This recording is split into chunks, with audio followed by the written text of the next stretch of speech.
The narrative begins by showing 3 boys. They are told that an adventurer needs 3 things, namely energy to do any job, the ability to stick to their intentions, and a heart that sympathizes with their friends. A little boy with orange hair addresses his aunt, saying that when he gets a skillet, he will definitely become an adventurer. The boy turns to his friends with a suggestion to look for scraps, and they have a fight because he starts telling them what to do. What's a skillet? We're about to find out. In short, there is a blessing ceremony in this world. After turning 14, even orphans like these guys can receive it.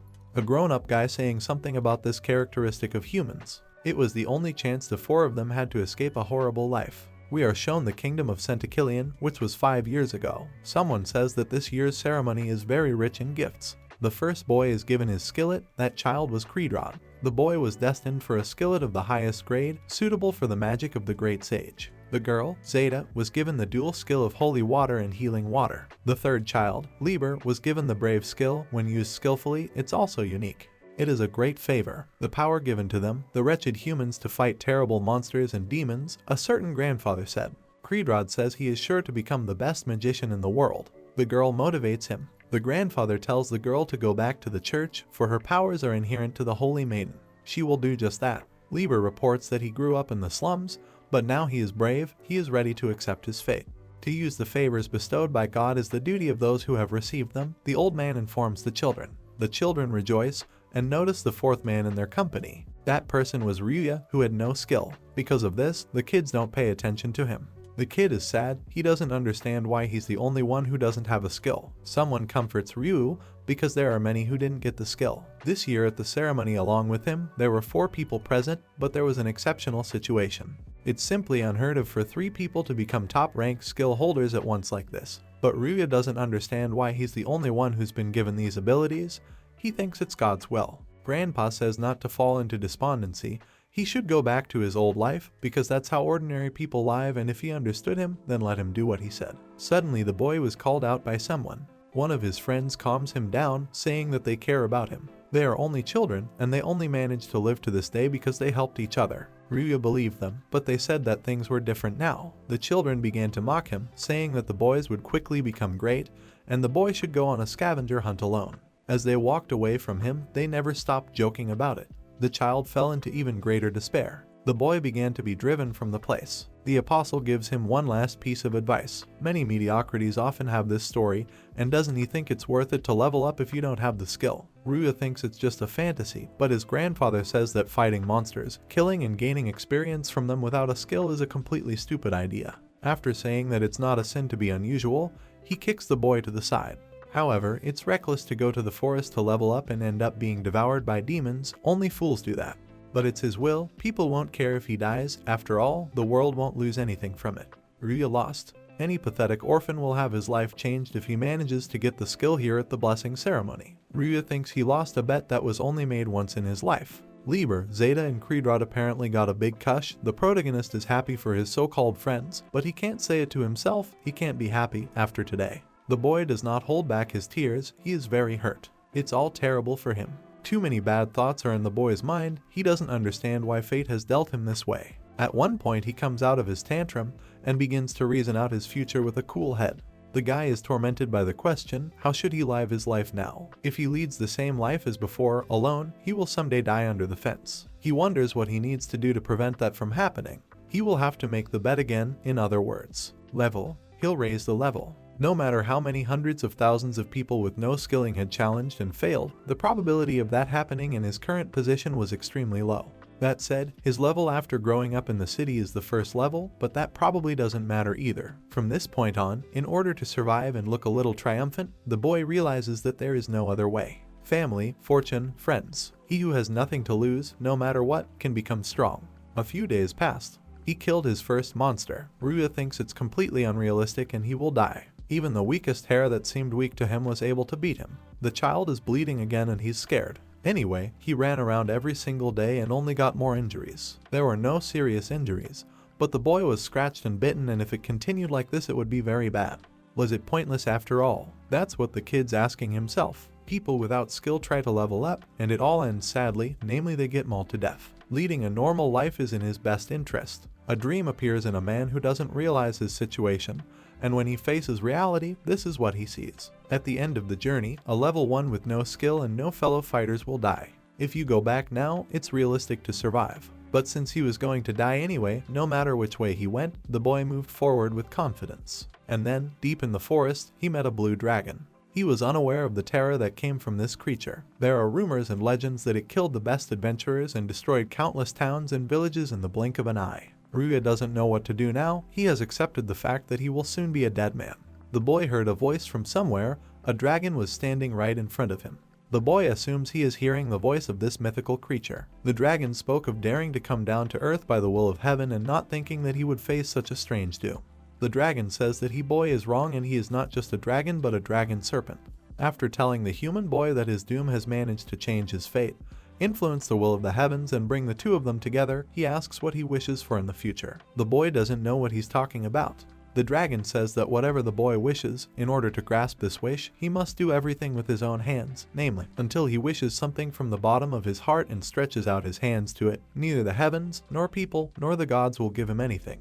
He repeats his question about what this child wishes for. Ryuya is puzzled by what is happening. He does not believe this creature with wings, but he dares to speak of what he wishes. The boy wished for strength. The dragon laughed when he heard the answer, but said it could be arranged, but there was one but. Such a great power with which even without the skill that God had to grant me, personally, he wouldn't have absolutely no problem with it. The boy asks if he can give it to him. As he said, neither heaven nor earth will give him anything. The lad must grasp his desire himself and nurture it. All he can do is help the child and he can get what he wants and doesn't want.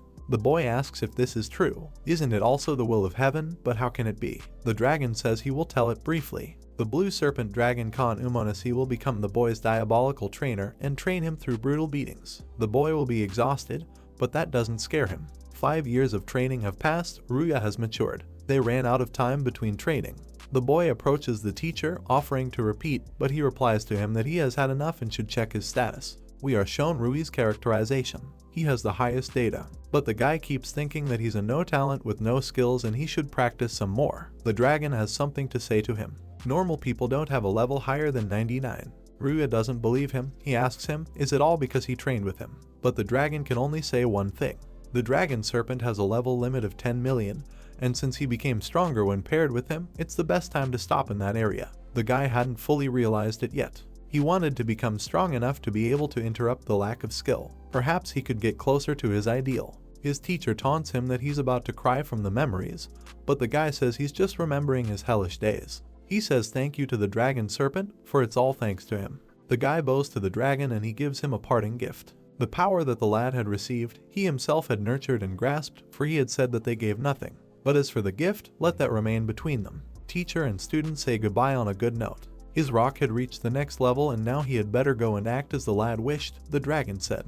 As the teacher flew away, the boy asked if they would meet again. The dragon snake reported that if your fate so predestines, such a thing will happen.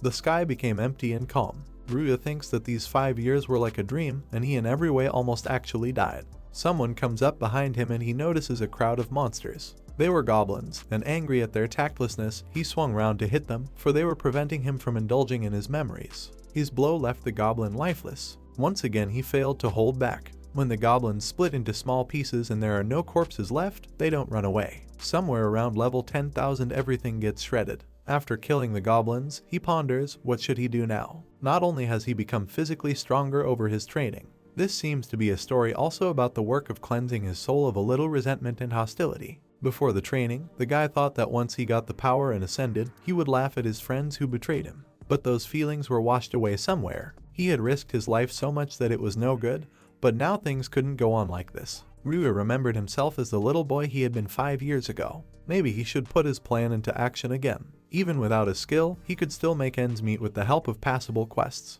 He decides to become an adventurer. As he walked between the mountains humming a song, he noticed something. It was the men who told him that it was dangerous to wander here alone. The lad thought they were mountain brigands and they were offering to walk with him to safety. If they are not forcibly taking away personal belongings, then they want the boy himself. Ryuya is directly asked if they are kidnapping people. They inform him that he dishonors them with these words, and the men are ordinary people, friendly and a little wild. They ask if he has any good skills. After a glance around, the brigands reckon the slave trader would pay a lot for the lad. They threaten to kill him if Ryuya doesn't go with them. They promise to sell him for a good price. However, the boy says he has no skills and they won't get much money. They don't care, even if he is lying, the brigands just want the money. The protagonist says there's nothing they can do and they think he's resigned to calling him a source of income. With a light blow, their bearded man flies off, left without a face. They're shocked he killed him with his bare hands and think the guy has a skill. The brigands think that skillet is applicable for surprise strikes and it's a superior thing. The men want to kill him because he won't be a commodity anymore. Ryuya thinks about the fact that even after their comrade is killed, the bandits still have higher joy of high-quality booty, and it comes out that they are mental freaks. The bandits begin their attack. In a few seconds, the bandits are gone. The whole neighborhood is filled with corpses. The last bandit begs the protagonist to spare him, but he is not going to do it, because just let them go, they will continue to kill and sell because they have already done enough. He doesn't feel like a callous man who doesn't give a damn about the killers, but rather than drag him for days out of this backwoods and turn him into the proper people, it's better to kill him. Suddenly someone starts calling him. Another bandit says that while he went to the loo, the bloke killed everyone. He calls his skill powerful, not knowing it's missing. The bandit assumes he has a pure enhancement skillet, but the protagonist replies that he doesn't have one.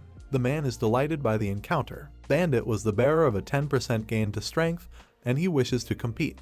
The protagonist is surprised from the fact that he, having the skillet, was still outlawing in the mountains. The guy thinks he's the chosen one, but the man doesn't care. Ryuya lectures him that the point of power is to use it for others, but the man, having the skill, only used it for himself. On top of that, he tries to hurt others. The brigand insults the guy, but the protagonist accepts his offer of a measure of strength. Gripping the ground, the lad pulls it out. The size of the earth is 5 times the size of the guy, but he holds it with one hand.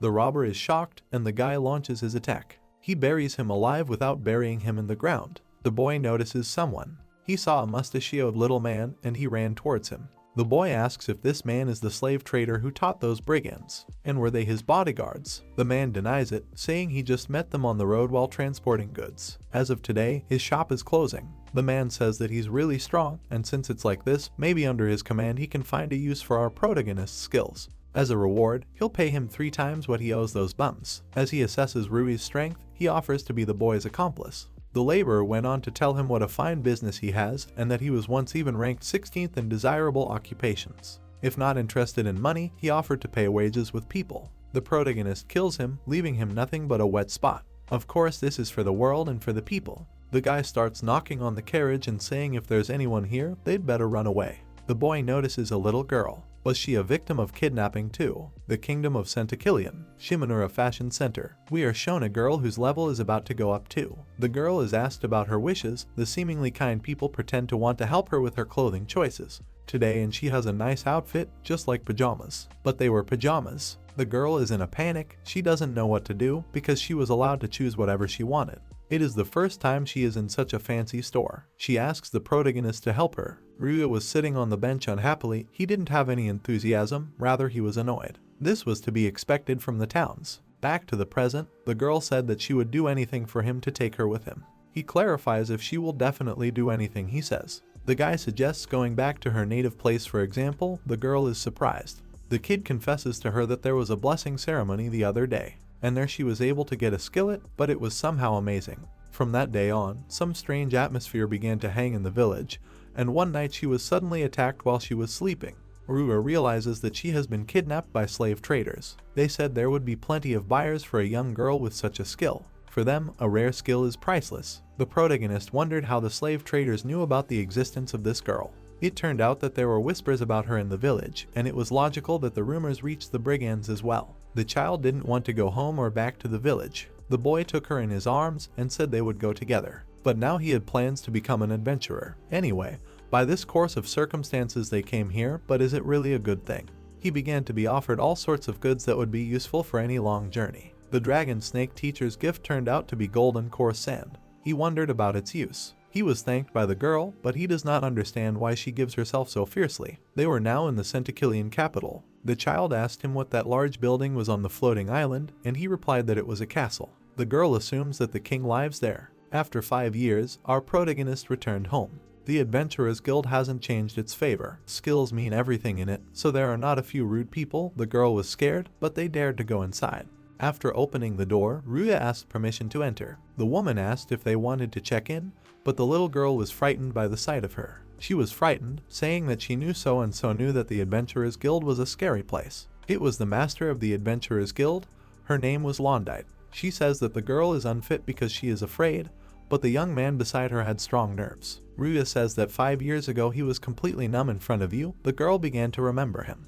The protagonist called the girl names like Auntie, but didn't call her ugly like the others did. He asked how the others were doing. She told him that people with rare skills were being recruited early. The guy said that was normal for the church and they were still a bunch without any morals. He tells me that this was the reason he trained alone, so that even without a skill you could become adventurous. In addition to helping and getting into trouble, the protagonist leaned in and began to ask her to register him as an adventurer. The little girl also began to ask this. She said that Mr. Ryuya was a precarious man. He had saved her when the girl was kidnapped by bad people. He was a wonderful man and will definitely be a good adventurer. That's what this child thinks. The boy wonders why the girl is acting hotter and more desperate than he is. The childhood friend laughs off the situation, calling the boy a fool. She suggests that he repeat what an adventurer needs to do. The energy to get any job done, the ability to stick to his intentions, and a heart that sympathizes with his friends. After his words, Londite accepted him into the Adventurers Guild.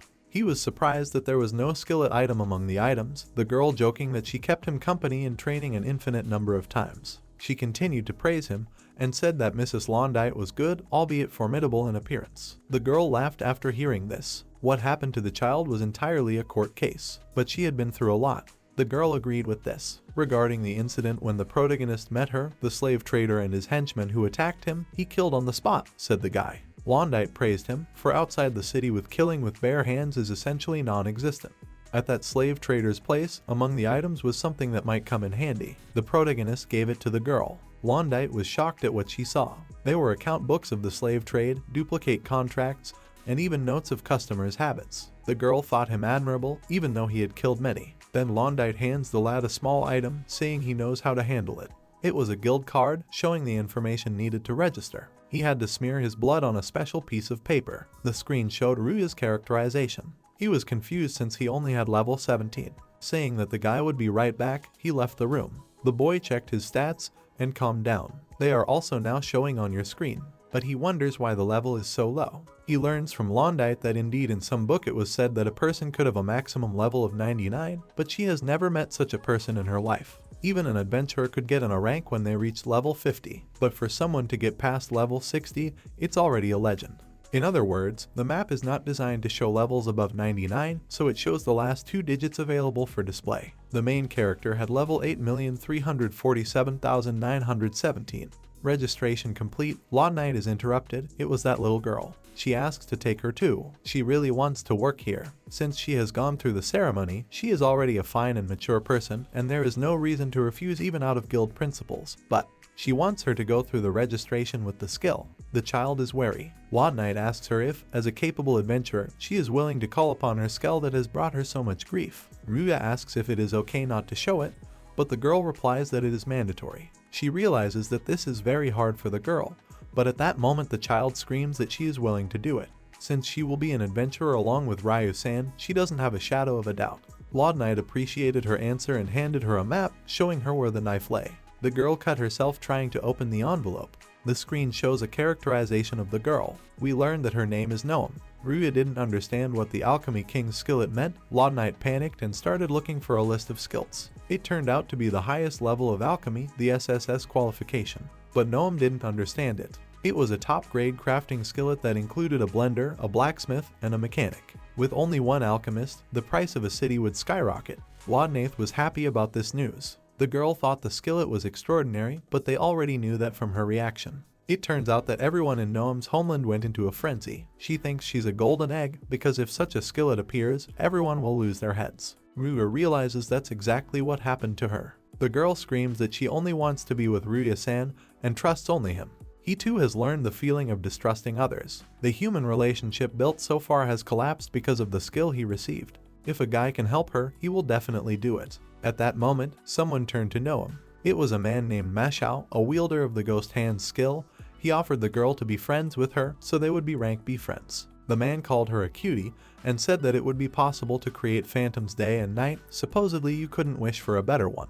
Ryuya chased the insolent man away, saying that Noemu wanted to be in the company of only him. The bandit became angry and, calling the protagonist trash, began an attempt to kill him. Law Knight declares legitimate self-defense. Before he could praise his ghostly hands, something happened to the man. 40 minutes later, Ryu and Noemu were walking southeast of the city on the Corinth Plain. She praised him, saying that he beat that man well, and also that she had fallen in love with him again. The protagonist was surprised to hear this. The guy worries that he had wronged that man, but Law Knight reassures him, saying that he was rotten, he would be finished off soon enough as it was. Noemu meanwhile continued to admire the protagonist. The girl shouted and announced the start of the recruits' training to collect medicinal plants. Commanding, she asked if her chickens wanted to pick herbs, and they said they did. Law Knight called them pink babies that had just been born. Now she would furiously hammer into them all the various intricacies of adventurer work, and no respite. If they weakened, Law Knight would shove black seaweed into them, and so began their training. A few minutes later, when the girl was talking about how even those who had their hand in gathering could make mistakes and put the wrong plants in the basket. At that time, Ryu had already finished collecting. He collected everything correctly. Law Knight was very surprised. The protagonist said that he was practicing in the mountains and she called him a wild child. Noemu reported that she had done all the work that way. She gathered a high-grade medicinal herb that did not grow here. Most likely Noemu used her skill, but she wouldn't admit it. For them, they just caught her eye. The girl respects the main character. She called him awesome because he collected all the plants without a skill. Since they finished the task early, the boys hoped to go home early, but Law Knight said they would be exploring the area. There is an area on this plane that you can't set foot on. The place they were going to now. During their training period, Law Knight planned to explore with them once. And since the boys would be adventurers, they should remember something. The protagonist noticed that the storyteller was starting to shiver, plus there was a faint fog here. There was definitely something extraordinary ahead of them. Law Knight continued, saying that if they got lost by mistake, they would have to say goodbye to their lives. The Adventurers Guild of the Centakillian Kingdom had defined forbidden territory that should never be set foot in, and it is called the Evil Spirit Zone. What's the name of the one waiting for the boys? The clergy are also putting up a barrier and defending themselves as best they can. Half of the territory has been taken over by evil spirits. If one carelessly walks in here, it will end up with them just chasing you to death. Law Knight said this. A team of adventurers has begun to invade a forbidden territory that should never be stepped on. They wondered if they were really outside the barrier now. The girl says that now is the perfect opportunity to show them her skill. She uses sound amplification. With this power, even whispers in the distance can be clearly made out. Even with a disembodied spirit that doesn't create any sounds, something will come out. Surprisingly to the boys, this ability is passive. The girl wonders why such a formidable woman has non-aggressive magic skills. Law Knight is not happy that they say that about her skill. She has used it more than once to save herself from imminent doom. Adventurers know how to escape danger. Noemu said that's why she's the guild master. At that moment, the girl heard something. Probably an approaching monster. Everyone got scared and the master said to run. It was a member of the most sinister class. According to the information, it is not affected by any physical attacks. Ryuya moved to attack, and the girls were scared for him, for they didn't know the guy's real strength. The protagonist told Law Knight that he trusted her with Noemu for the duration of the fight. The monster started to approach the guy. The girls squealed, and at that moment there was a powerful shockwave. Ryuya stood very still, looking at the remains of the monster. Noemu and Law Knight were panicked by his calmness. Evil spirits sucked the life force out of a person, just as the guy thought. He had succeeded in wiping him out when he let his unbelievable at a time. Physics doesn't work on him, Noemu said. Law Knight thinks he still has some sort of skill, but it's more likely to be technique. But more importantly, it seems the real situation is more dangerous than imagined. The protagonist decided to go ahead. The girl was negative about this venture. If the guy continues to exorcise evil spirits at the same pace, there won't be any left on this plane. But it will take 3 whole days to cross this plane. The girls proposed to go back. 35 minutes later, something happened in the center of the miasms. The adventurers spotted a castle in the fog. They didn't understand how this was even possible. Ryuya was angry why they followed him, but such was the guildmaster's temper. Noemu didn't want to part with the boy. After all, she always wants to be by his side. Saying this, the girl was shaking with fear. Suddenly another monsters appeared to meet them. They were called legions. After reaching supposedly the inside of the castle, they were on the top floor. It was called the throne room. The unfamiliar girl told the boys that she didn't get many visitors. Well, that's understandable. She lived in a dangerous place. Ryuya asks the girl if she is the boss of the evil spirits that filled the plane. Noemu says the girl is very pale. The fact that she was put in one next to those spirits, like legions, she thought it was inconsiderate and rude. She turned out to be one of the higher beings that rule this world. One of the 18 devil spirits. Her name was Abinion. Then Ryuya suggested that she disappear from this place. The Deviless was shocked by such a statement. The protagonist asked if it was true that the local spirits appeared because of her. Abinion replied that she did not know why the monsters were with her. The girl assumes that they reached for her miasmas. That is why it is an inconvenience to the whole neighborhood. If the Deviless finds refuge somewhere else, as far away from the city as possible, that would be the best option. Noemu agrees with the guy. Since she is a supreme being, it seems to him that it would be within her capability. But the girl replies that no, she liked it here, that's why she settled here, because humans do the same thing. Maybe so, but they don't live as long as she did and they don't have as much power. If she is wise, can she quiet her divine arrogance and give in to the humans? These were the words of Ryuya. Since it was a question of arrogance, the Deviless said what the rule, which has not been broken by anyone since ancient times, means that the weak must obey the strong. The weak surrender with a shout, fall to the bottom in a flash, and beg for supreme mercy, otherwise death awaits them. That is the only way it should be, thinks the Deviless. But the protagonist has a proposition for her. He says that if he is stronger than she is, she will obey him. Abinion gets angry, saying he doesn't realize the predicament he's in. Ignorance, and such vanity, in her opinion, deserves a certain death. She's going to kill him slowly so he can feel the agony of hell. Ryuya wants to fight the boss of the evil spirits. It was a completely different level in Londite's opinion, as her intuition of an adventurer with over a decade of experience told her so. She was supported by Noemu. Deviless turns to the girls who were looking on. She tells them not to worry, for she will spare them and let them return to the city. They do not understand the reason for her mercy. In return, she demands that they spread the word around the neighborhood about the tragic death of this fellow. Abinion wants them to be singers warning others. The main character didn't have an ounce of doubt that she would leave no one alive. He liked it and thought she was kind. The Deviless calls it a ratio problem and that he doesn't know what he's gotten himself into. And yet she leaves two alive, and there is good feelings in her judgment.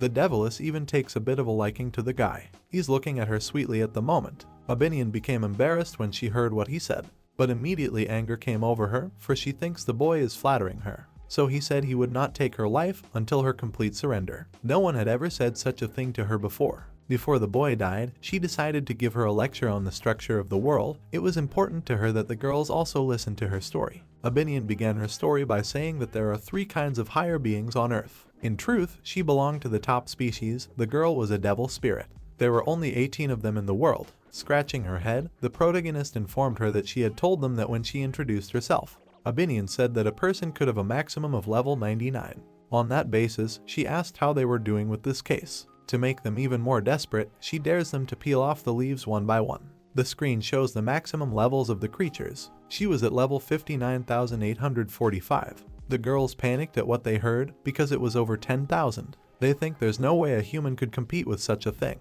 They think that their city has come to an end. Abinion expected to see such a reaction. The Deviless turned to the protagonist, asking if he realized his dwarven power. The guy answered her that he had not. The girl was enraged. Ryuya hit her and there was a huge explosion. The Deviless was overwhelmed by his vitality. She sees that her devil spirit body began to vaporize. Abinion turned pale. The guy thought she was no different from evil spirits and would be neutralized if hit with her life force. The Deviless can't believe it. She can't see the guy's level information.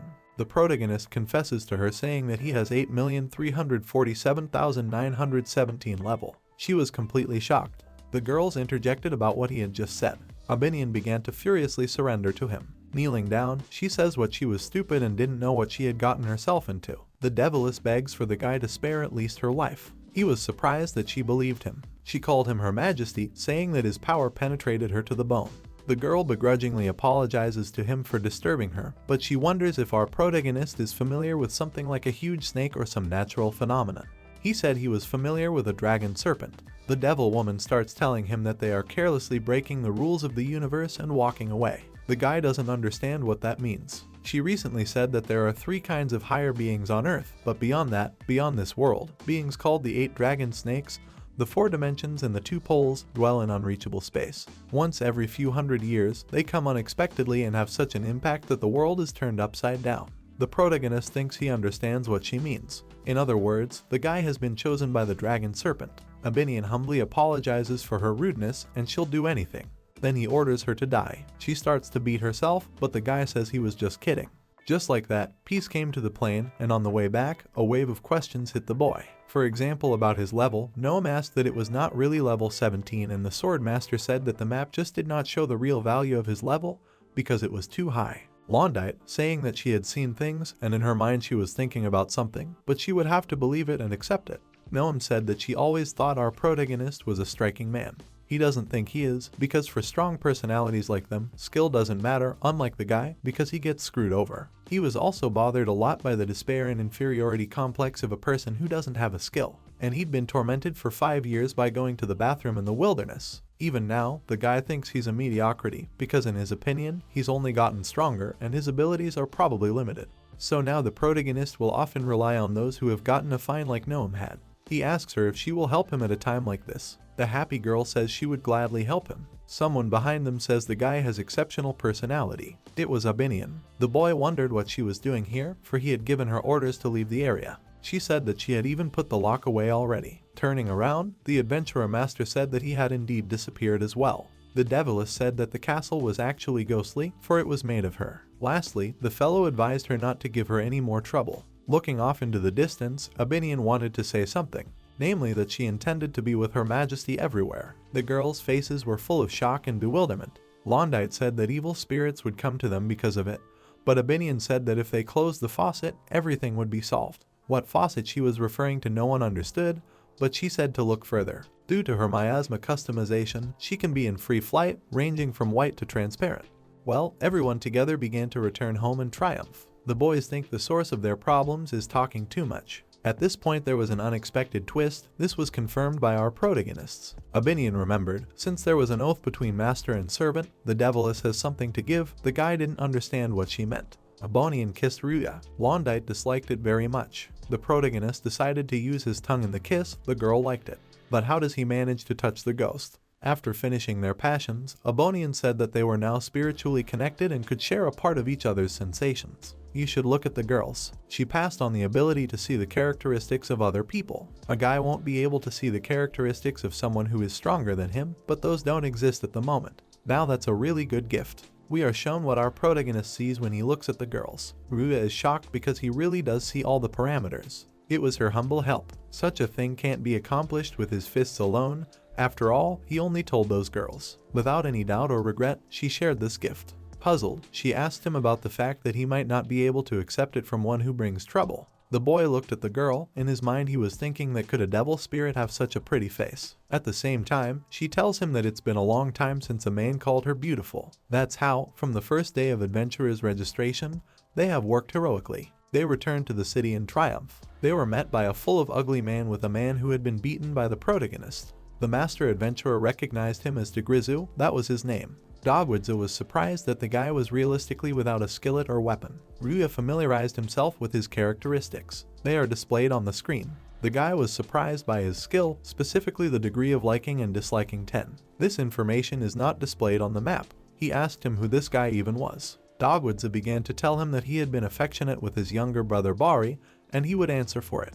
His brother's entire faction is going to take phantom revenge on him. Calling his brother scum, he sends him flying into the clouds with one punch. The first thing he does is point his finger at our hero, calling him a man who lives without skill. Dogwoodza is about to break his arms and legs, and then he turns to Lundada, saying that she will now be his mistress and he a master adventurer, for she has long been a nuisance to him, and Noemu he would find good use for. Too loud were the plans voiced. It was with such triumph that they returned to the city. At one point something began to happen to his body. It was an energy jolt. It was Albinian who intervened. She asked permission from the protagonist to punish them, but he told her it was his personal struggle. Before the torture, Dejizu only cared about the body of the Deviless. These were not the best last thoughts before the torment, and then they cleaned the Adventurers Guild of the Troublemakers. The case was closed. We are shown the next day of the Adventurers Guild. Londite begins her speech with an apology. She wants them to take the dungeon quest. The team is in a predicament. Was this the birth of two legends? First of all, Londite wants to thank them, for they freed up the plains for herb harvesting and cleaned up after Dogwoodza and his cohorts. Ryuya doesn't see it as a big deal.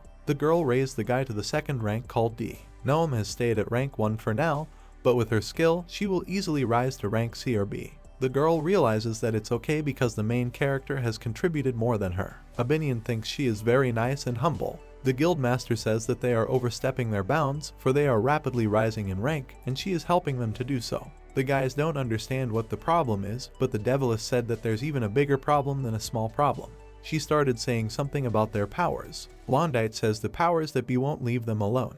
Either they will want to take the boys in or crush them. The guild can't protect ranks from F to D. Church, Royal Palace, Magic Academy, and other organizations. This is a list of those who will want to use them. The list could go on forever. If they don't want to be used, they'll have to show character. Ryuya looks at his hands and realizes that even without a skill, he could start a war if he used them seriously. Enormous power is not evil in itself, but he cannot use it just for his own benefit. He can use it to bring peace. The protagonist has realized something. He needs to complete as many quests as possible so he can raise the team's ranks. Just in case, the master adventurer writes them a letter of recommendation on his behalf. The screen shows the details of the quest. 43 minutes later, they arrived at the gates of the dungeon in the Centakilian Kingdom. The boys were surprised by their size. A dungeon guide named Kama Denchiski chases the protagonists away. Kama scolds the guy for trying to enter the dungeon with level 17 and no skill. The guy says they have a letter of recommendation. Noemu and Abinian overhear them being behind the wall. The guide can't believe his eyes because his sister wrote that these two are strong and everything is fine. The team enters the dungeon. Noemu turned to Ryuya. Just as he thought, the girl is only level 3 and the dungeon scares her. The guy says to stay close to him. But it turns out that's not the case. Noemu was just thinking about the material in the query. The tour guide scolded, telling her to stop filtering them because this wasn't an attraction for couples in love. The girl asked if it is true that people with strong skills are given more opportunities in the dungeon. Kama replied that yes, it's not fair, but no matter how hard a person tries, a strong skill decides everything. Those who have a good skill, they live a much richer life than others because it's easier to level up. Ryuya thinks she's right, because he's sure there are many people who are unlucky who would agree with her. They have reached their first goal, namely the root of the miscanthus. Noemu said it was strange and it only grew a little further. The girl wanted to go there, but the guide tried to stop her, saying it was a trap. The root was the body of a monster, and when a living creature enters its territory, it entangles the victim and sucks all the blood out of it. An effective way would be an ability that can strike and penetrate through the lands and strike, or setting everything on fire with a fire skill. Plucking out a root? Ryuya asked, is this what they are looking for? The guide is puzzled. After all, having sensed danger, he should try to run away. The protagonist replied, that's why he pulled him out quickly. Kama doesn't understand something. The fact that this miscanthus root is bigger than usual. This is dragon miscanthus root. The chance of getting it was less than 1%. Ryuya asks Noemu if she knows anything about it. The girl started to evaluate the item. It was one of the features of the Alchemy Lord's skill. Since she went with it, the quality of the items found improves. The same thing happened on the training quest. They found their second target. It was the Horn of Kiki. It was a huge monster that resembled a horse. This monster pierces through steel armor as if it were a piece of paper. In 1 second, Ryuya was victorious. This is also something amazing. The guide has never seen such a thing. The boy wonders to know what it even is. According to the girl, it is the best material not only for making armor, but also as an alchemical ingredient. It was a Kiki blade. Kama was surprised that once again they had a rare drop. Long live the Lord of Alchemy. It turns out that this ingredient is rarer than what the team was looking for. They have one more item left to find. Ryuya asks the girl if it's hard for her to carry Kiki's blade. The dungeon guide started talking about the last ingredient, asking them not to burrow in. The red sand remained. It was much more dangerous than the ones they had encountered. The team requests that she guide them to it. Red sand is a soft, high-quality mineral that can be used to make medicine. But when it comes in contact with air, it will disintegrate into different compounds and mercury. To defend itself, it will attack any living thing that comes near it. It's also called the mercury slug. They reach the place where it is found. Ryuya asks if it's liquid, can they sneak it into the guild? The third target appeared before their eyes. There was a lot of red sand piled up. The boy wondered how to defeat it, but the guide has no idea. It can't take physical attacks and it's poisonous. Perhaps it can be defeated by some skill. No matter how strong the poison is, it won't affect the protagonist. Ryuya tells Noemu that he's going to dive. Leaping pike-like, he was rapidly approaching the substance in question. Kama is shocked at what's happening. She thinks the guy's going to die. 2 minutes later, the mercury stopped moving. The boy floated up from the bottom of the liquid. In his hands he held his nucleus. The girl doesn't understand how the boy was able to survive at all. While Ryuya was floating in the mercury, Noemu made an antidote, for its poison accumulates in the body. The protagonist tries to refuse, saying he's fine, but the girl insists. The guy didn't realize what was wrong with the guy. Suddenly someone told them that they shouldn't just stand there. It was Abinian. She began to explain that if nothing was done, the core would melt and disappear. The Deviless asked her to give it to her. The fact is that her body is separated from the outside world. It has no air or even oxygen. The team was about to head back, discussing what had happened. The dungeon guide realized that she had underestimated the guy, because even though he doesn't have powers, he is very strong.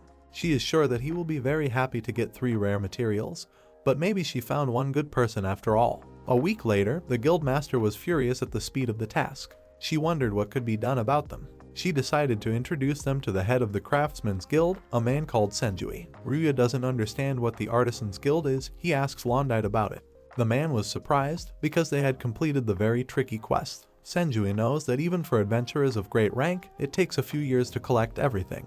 But the quest wasn't finished yet, and the guy was asked to sit down. The protagonist wonders what the artisan representative forgot here, so they have something to make with these materials. Noemu talked about the 3 main ingredients, namely anesthetic, tonic, and red sand. They are needed to create the X potion. This is a very powerful version of the regular potion. It is even capable of restoring lost limbs and blood. The customer for this quest was the royal palace along with the artisans. One had to gather materials, make and deliver at least 10 bottles to the royal palace. Even the best doctors and alchemists can't fulfill such an absurd order. It seems that the war with the demons in the northeast is not going well. Such a potion could be created by someone with high alchemy skill, but there are no such people in his guild. If there was such a person in the kingdom, he would be worth his weight in gold. Therefore, when someone receives such a rank at the blessing ceremony, they are hunted. The man thinks he will have to call off this assignment. He feels sorry for the multitude of money they will lose. Noemu tells him to wait. She agrees to make X potions. Senjui is shocked. He asks her who she is and what she's carrying. The girl confesses that she has the skill of an alchemy lord. She knows how to make them, and he should rely on it. Senjui wonders to Londite why she, having such a man in the guild, never said a word to him about it. The girl informs him that he can rely on her. It seems that she decided to use her skill of her own free will, maybe because of our protagonist. After a week, she finished. She made 300 bottles of X potion instead of the specified 10. The adventurers are shocked by the number of them. The next day, Senjui asks the girl to join the craftsmen's guild. He tells her that this place is not suitable for her. Alchemist is a very honorable profession, especially if she is a lord of alchemy. He promises her better conditions and untold riches. But without listening to the man, our Noemu refuses the offer. But if there's any order, she's ready to fulfill it.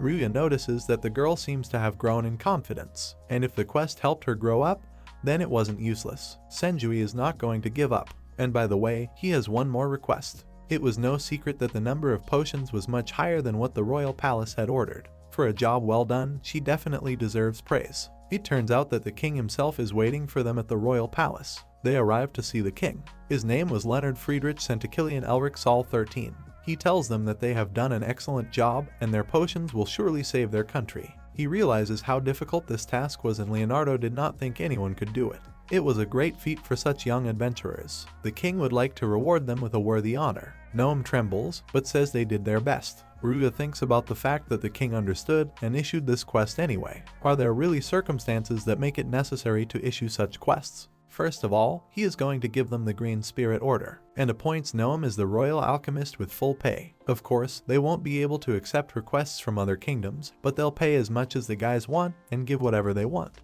The girl asks that he listen to her. She wants the king to understand the fact that these potions required very rare materials, and she wishes him to reward the one who gathered them alone. She points at our protagonist. Ryuya did not expect this turn of events. Leonardo asks if it's true. Noemu replies that yes. The protagonist begins to tell the story of how they met, saying that he is sort of her guardian.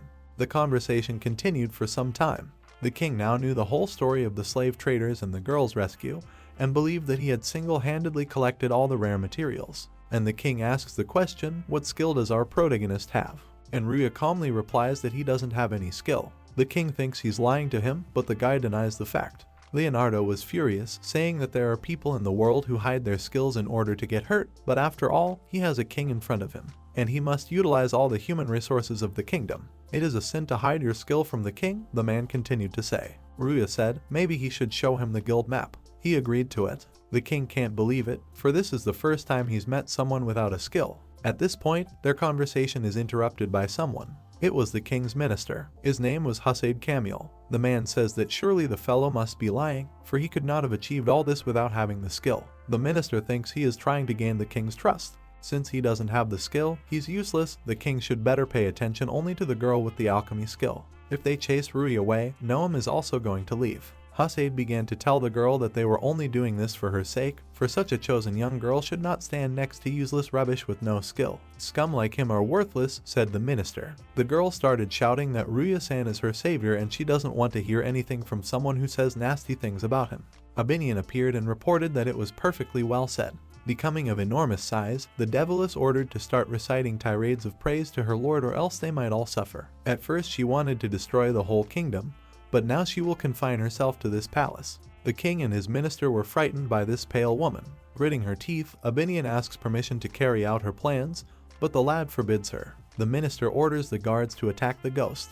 The protagonist says they don't want to fight, but Abinion got into a tizzy, calling all the servants small fish, and that hundreds of thousands of them would be no match for her. Well, it was true. The king asked the fellow about having a servant. Ryuya says he met her, and Abinion interrupts him, saying she just fell in love. The Deviless informs him that she is the mistress of all the evil spirits that live on earth, and people call her the Curant. And they should wonder, for she is the servant of our protagonist. Everyone around him was shocked because he had subdued a walking disaster. The king thinks if it's true, his achievements are even greater. But the minister insists, saying it's a lie. This ghost woman is just trying to deceive him. She is in cahoots with a scum without skill. Hussein says the king should think for himself. Is a guy capable of defeating such a monster? Abinion asks the minister after calling him bald, is his head completely empty? Ryuya is surprised at her straightforwardness. Unlike them, she is able to see the might of her majesty. He was trained from a great dragon and has a level above 8 million. Ryuya was embarrassed but upset that she blabbed everything. The king believes and wonders at this, and the minister thinks it's a common child's fantasy. The king, slapping his minister on the forehead, says he's an idiot who thinks only within the bounds of human knowledge, and the man really is pathetic. The guy got his power from a great dragon whose level has reached 10 million. The Deviless is glad that she enlightened these people. The guy praised her, but she wishes he would do it some more. The king has summoned a certain Lesledza. He says that if he really has such a high level, the lad interests him even more. He wants to see his power with his own eyes. Lesledza is from a noble family who wants to serve his country faithfully and will soon become a general. The king asks if Ryuya would like to fight him one-on-one. The lad gives the go-ahead to fight. A knight of the Centakilian kingdom is angry at being called to fight an adventurer. Ryuya decides to look at the characteristics of his opponent. The screen shows the characteristics of the warrior. He was surprised that the man is just over 20 years old and already has level 31. But what surprised him even more was that it was a woman. Lesledza says that she doesn't use her skill in combat because it's too dangerous. The guy calls her skill, saying it's strong. Lesledza thinks he owns the skill score, but the guy replies to her that he doesn't have a skill at all. She thinks it's nonsense, but it's obvious to her that he's not that simple. Knight reports that the guy was right, because her skill gets stronger as my subordinates increase. She currently has about 100 people under her command and they count even when they aren't in battle with me. In other words, her attack is now strengthened 20 times. The protagonist is pretty damn impressed. In the knight's opinion, he must now realize that it's foolishness to use him in normal sparring, because she thinks she'll just chop him up with a single blow of monstrous power. But Ryuya says it's okay and she can use her skill. The king wants to see his power, and if she doesn't hit him with all her might, he'll be disappointed. Lesledza starts to think he's trying to insult her, but she accepts his offer and tells the guy to try not to die. With a swing, a powerful battle aura appeared in the air. She delivered her most powerful blow, but Ryuya simply stopped her sword with one right hand. The entire audience cheered and were shocked, for without a strong defense skill according to them this was impossible. Lesledza didn't understand how this could even happen. The protagonist explains that he simply shifted his body weight. She doesn't understand why the guy didn't counterattack and win. But Ryuya reports that he couldn't have hit the girl. The knight is surprised and says she's not a girl, but the protagonist repeatedly denies that she's a member of the male species. The king announces the end of the duel. The lad has proved his strength, and Leonardo accepts all that is said as true. Abinion exults, calling his lord the strongest. Therefore, the king has made his decision. The man asks if Ryuya is ready to do the impossible again. He asks him to travel with Lesledza to the northeast and join the war, for their enemies are demons. The kingdom needs his power to save mankind. Countless demons threaten humanity and only by uniting can they fight back. Ryuya will challenge the demons in a decisive battle. All he needs to win is a fist. He has no skill, but he is not at all inferior to the others in strength. A few hours later, they arrived at the front line of the northeastern part of Centakilian. The knight was surprised by something. It was sheer carnage, it was horrible. It was said that there were 6,000 men on the front line plus 1,000 on the defense line, but things didn't seem to be going well at all. X potion was supposed to have been delivered by now. We are shown a senior commander and his assistant. It turns out that all the potions have already been used up. Lvl couldn't believe it. The demon offensive had suddenly become much fiercer and the warrior's strength wasn't enough, so all the potions had to be used up. For that, the senior commander apologized. Ryuya sees that things are still in such a deplorable state. The knight is going to stop such a bloodbath. She is personally going to cut off that demon's hand. Abinion tells her that the creature will easily grow it back. Noemu tells everyone to disperse, for she is beginning to treat the wounded. The girl tells the Deviless to get the necessary materials so she can start making new X potions. This place is very full of all sorts of tools that Noemu got from the king. The man asks the girl if she can really do it. The child will succeed, for she has the skill of an alchemy lord. The warriors on the front lines were shocked to hear this. Everyone began to thank her. The fighters started giving potions to the most injured people first. Despair was replaced by hope and light shone in the eyes of the wounded. And she, a brave girl, since she had the audacity to use Abinion as a repository of items. It reminded her of something. Ryuya says that Londite talked about it too. Noemu is fiercely willing to help everyone in some way. The protagonist asks the Spirit Lord a question. He wonders, since she can draw energy, is there any way to do the opposite? After that, a mist appeared on the battlefield. The wounded are feeling much better. Was it really healing? Abinion releases the main character's life force. Therefore, regeneration should be increasing. The Deviless assures the guy that it's absolutely necessary to hold him in her arms. But really, she just wants to. Their first task turns out to be to heal everyone, so Ian will be able to minimize the number of deaths. After an hour, they managed to cure over 1,000 people. It was an amazing feat, and Lvl ensures that this word of mouth reaches the king. The girl removes her helmet, her comrades not sure it was worth it. Abinion thought they never ever took it off because it didn't look good, but the knight was a beauty. Lvl says it's a sign of respect because it's rude to thank them without taking off the helmet. The strategists began to discuss what was happening. They concluded that by retreating, the demons were toying with them, but would surely attack again. The girl was handed an order from the king. When she opened it, she learned that she was now commander-in-chief of the army. Lvl hopes Ryuya remembers what skill she has. He remembers that her power increases by 20% with each subordinate. Besides, he doesn't have a strength limit. Trump in this war was that all 7,000 soldiers would become her strength. The warrior is worried that her body will not be able to withstand it, because if there are 7,000 soldiers, her strength will increase 14 times. It may happen that her body will not be able to withstand the moment she strikes, but she is ready for it. The thing is, she's a knight, and they dedicate themselves to the defense of the kingdom. If there is an opportunity to dispel the threat facing the kingdom, it would not be a pity to give one's life. The final decision still rests with Lvl, and she can only use it in a critical situation. Besides, Ryuya and Noemu have saved so many people. The knight won't let them die here, and so she wants to endanger herself, said Ryuya. When the battle starts, they should start a safe place to avoid being hit by Lvl's skill. They will only have one try. The man is amazed at her determination, for she is willing to do such a thing for the kingdom. At this point they are interrupted by our protagonist, though something to say. He certainly has nothing against their strategy, but can he also participate? Such was the question Ryuya had. But Lvl said that having saved so many lives, that would be enough. But the hero is still going to go to the battlefield. We moved to the battlefield, and Ryuya had some idea. He hugged the girl from behind, but Lvl wasn't sure it would work. When she could use her skill, he would take the full brunt of it, so the protagonist was sure. From the outside, their posture looked very strange, but the soldiers realized that they weren't just standing there. Knight wondered what would happen if it was too much for the protagonist's body. But Ryuya says that in his opinion it is not a bad idea to give his life to save a beautiful girl. She didn't realize what it meant, but Ryuya said to ignore it and she listened to him. The thing is, the guy just wanted to support her, and he wasn't the only one because her sword has the determination of 7,000 girl soldiers. Skill Lvl trusted him and her with their lives. This is the only way they can make the girl stronger. The boy is confident that they will suffer no casualties in this battle, and her skill will give them victory. She was to play the lead role, for that is what King Leonardo had asked him to do. But it was a secret between the lad and the king, but he blabbed. Lvl was surprised at what she heard. At that moment the demons began their attack. The ground shook with their stomping. The screen showed the number of these monsters wanting to kill everyone. The number of demons was about 30,000, Abinion reported. The monster flying on his wings laughed and said that while people were dying like flies, he was amassing a gigantic army. The demon asks to be shown how they will die. So this is what demons are really like. The hero sees them for the first time. But he was tormented by the question, why did he have such an annoying voice? It was a viscount of demons named Benyon. Abinion was disappointed, for he was too weak for her, but for humans he was a really strong opponent. Ryuya says they have a new target and should attack the leader. She asks if the guy is sure of what he's saying.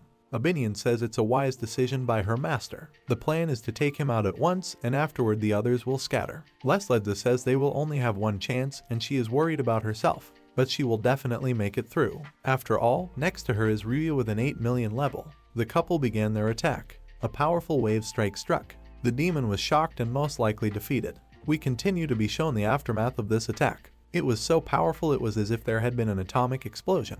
The soldiers were surprised, but they expected such a level from their mistress. Ryuya checks to see if Lesledza survived. She was shocked at such a recoil, but they had snagged the bulk of their army. Her whole body ached. The girl thinks she won't have enough strength for a second time, but Ryuya says it's alright. The guy calls Noemu, and she comes running to him the second. She brought the X potion and the girl started drinking it down. Her wounds healed immediately. She finally tried out the potion on herself. Noemu said she had many more of them. Ryuya says it's time to prepare for the second strike. Even if all the girl's bones heal and the wounds heal, it will still hurt her to use the skill time after time, Lesledza said. But completely ignored, the guy told her to stand up and take a stance to strike. There was a second explosion from their attack. The girl was in a lot of pain. She drank a second X potion and they prepared to strike again for the third attack. They did it. The next round of drinking the potion and preparing for the next blow. And once again, everything repeats itself. She is already being forced to drink by force. The girl is already vomiting from the pain. Abinion says she could wipe out those 30,000 demons in one fell swoop, and why go to all that trouble? But Ryuya says it's a human battle, not hers. It was the kingdom's army that had to rally and repel the demonic threat, and her skill allowed them to do so. They had finally finished. One of the surviving demons wondered what skill these pathetic humans used. These abilities really annoyed the demon. Ryuya asks him why he doesn't run away, but the demon ignores the question and notices that the guy is in a good mood. The monster is going to have fun because killing people is the best fun for him. Benyon says he's going to be our protagonist's opponent, and Ryuya responds by telling him that he can entertain him to the fullest. What our readers have been waiting for is about to happen. The demon thinks he can easily handle Ryuya, but the protagonist says that Benyon's death will be miserable. The demon thinks he'll be easier to deal with than 30,000 demons. He thinks he's stupid. The monster will take great pleasure in killing them. In his opinion, inferior beings, they will supposedly die experiencing the torments of hell. On the screen we see Benjamin's characterization. The true power of the titular demons is revealed. Not only did he have a high level, but he also had a multitude of skills. Benyon was very talkative. Ryuya wouldn't even listen to him. The demon is about to attack the protagonist. He's activating the acid mist ability, but Ryuya didn't budge. He is told to retreat, for the mist was deadly. This is it. The true power of demons, namely the multitude of abilities. The protagonist can't see anything in the fog. This is the huge difference in power between humans and demons. Benyon said this. He wondered why the guy is not going to give up. If he doesn't get rid of the fog, the soldiers might get hurt. Then he would have to do something. The guy winked at someone. Benyon understood her master and carried out his order. There was an explosion. The demon was shocked. Benyon doesn't understand what this white mist is, for his acid mist is just blocked. He doesn't believe it. The demon says his powers are stronger than the devil spirit, but Benyon refutes that. She calls him a demon and looks at him. Benyon doesn't realize what the deviless is forgetting here. But the devil spirit's abilities surpass even the strongest demons. He cannot understand why she has allied herself with humans. Benyon is stunned by the amount of his words, but she won't deny everything. The deviless informs him that she is merely submitting to someone stronger than she is. Benyon cannot believe that man is capable of being stronger than the devil spirit, but he soon becomes convinced of it himself. At last our protagonist is out of the fog. Ryuya is a little surprised when he starts to see through the eyes of the deviless. Benyon begins to snicker, asking about how he probably wanted her to make sure all the soldiers were safe, but she already did. The protagonist strokes the deviless on the head, thanking her for honoring his request. It was a wonderful feeling for her. Benyon thinks it's impossible, because the acid mist is 500 times stronger than ordinary acid. You can't survive in it, much less stay unharmed. The protagonist says he just has a very high survivability and defense. The demon didn't understand anything.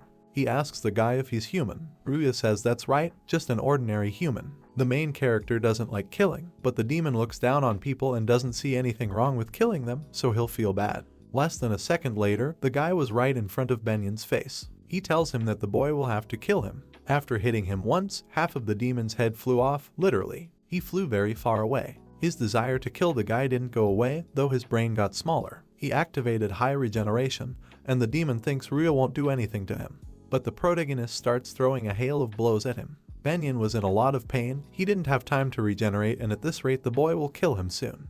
He accepts his death as it happens to ordinary people killed by his hands. The sky was very calm and the moon was visible. Abinion praises his master. It was indeed a good job. But Ryuya says it's all just because of the Devilis. The soldiers also notice the fact that the sky has brightened again, and everyone realizes what has happened.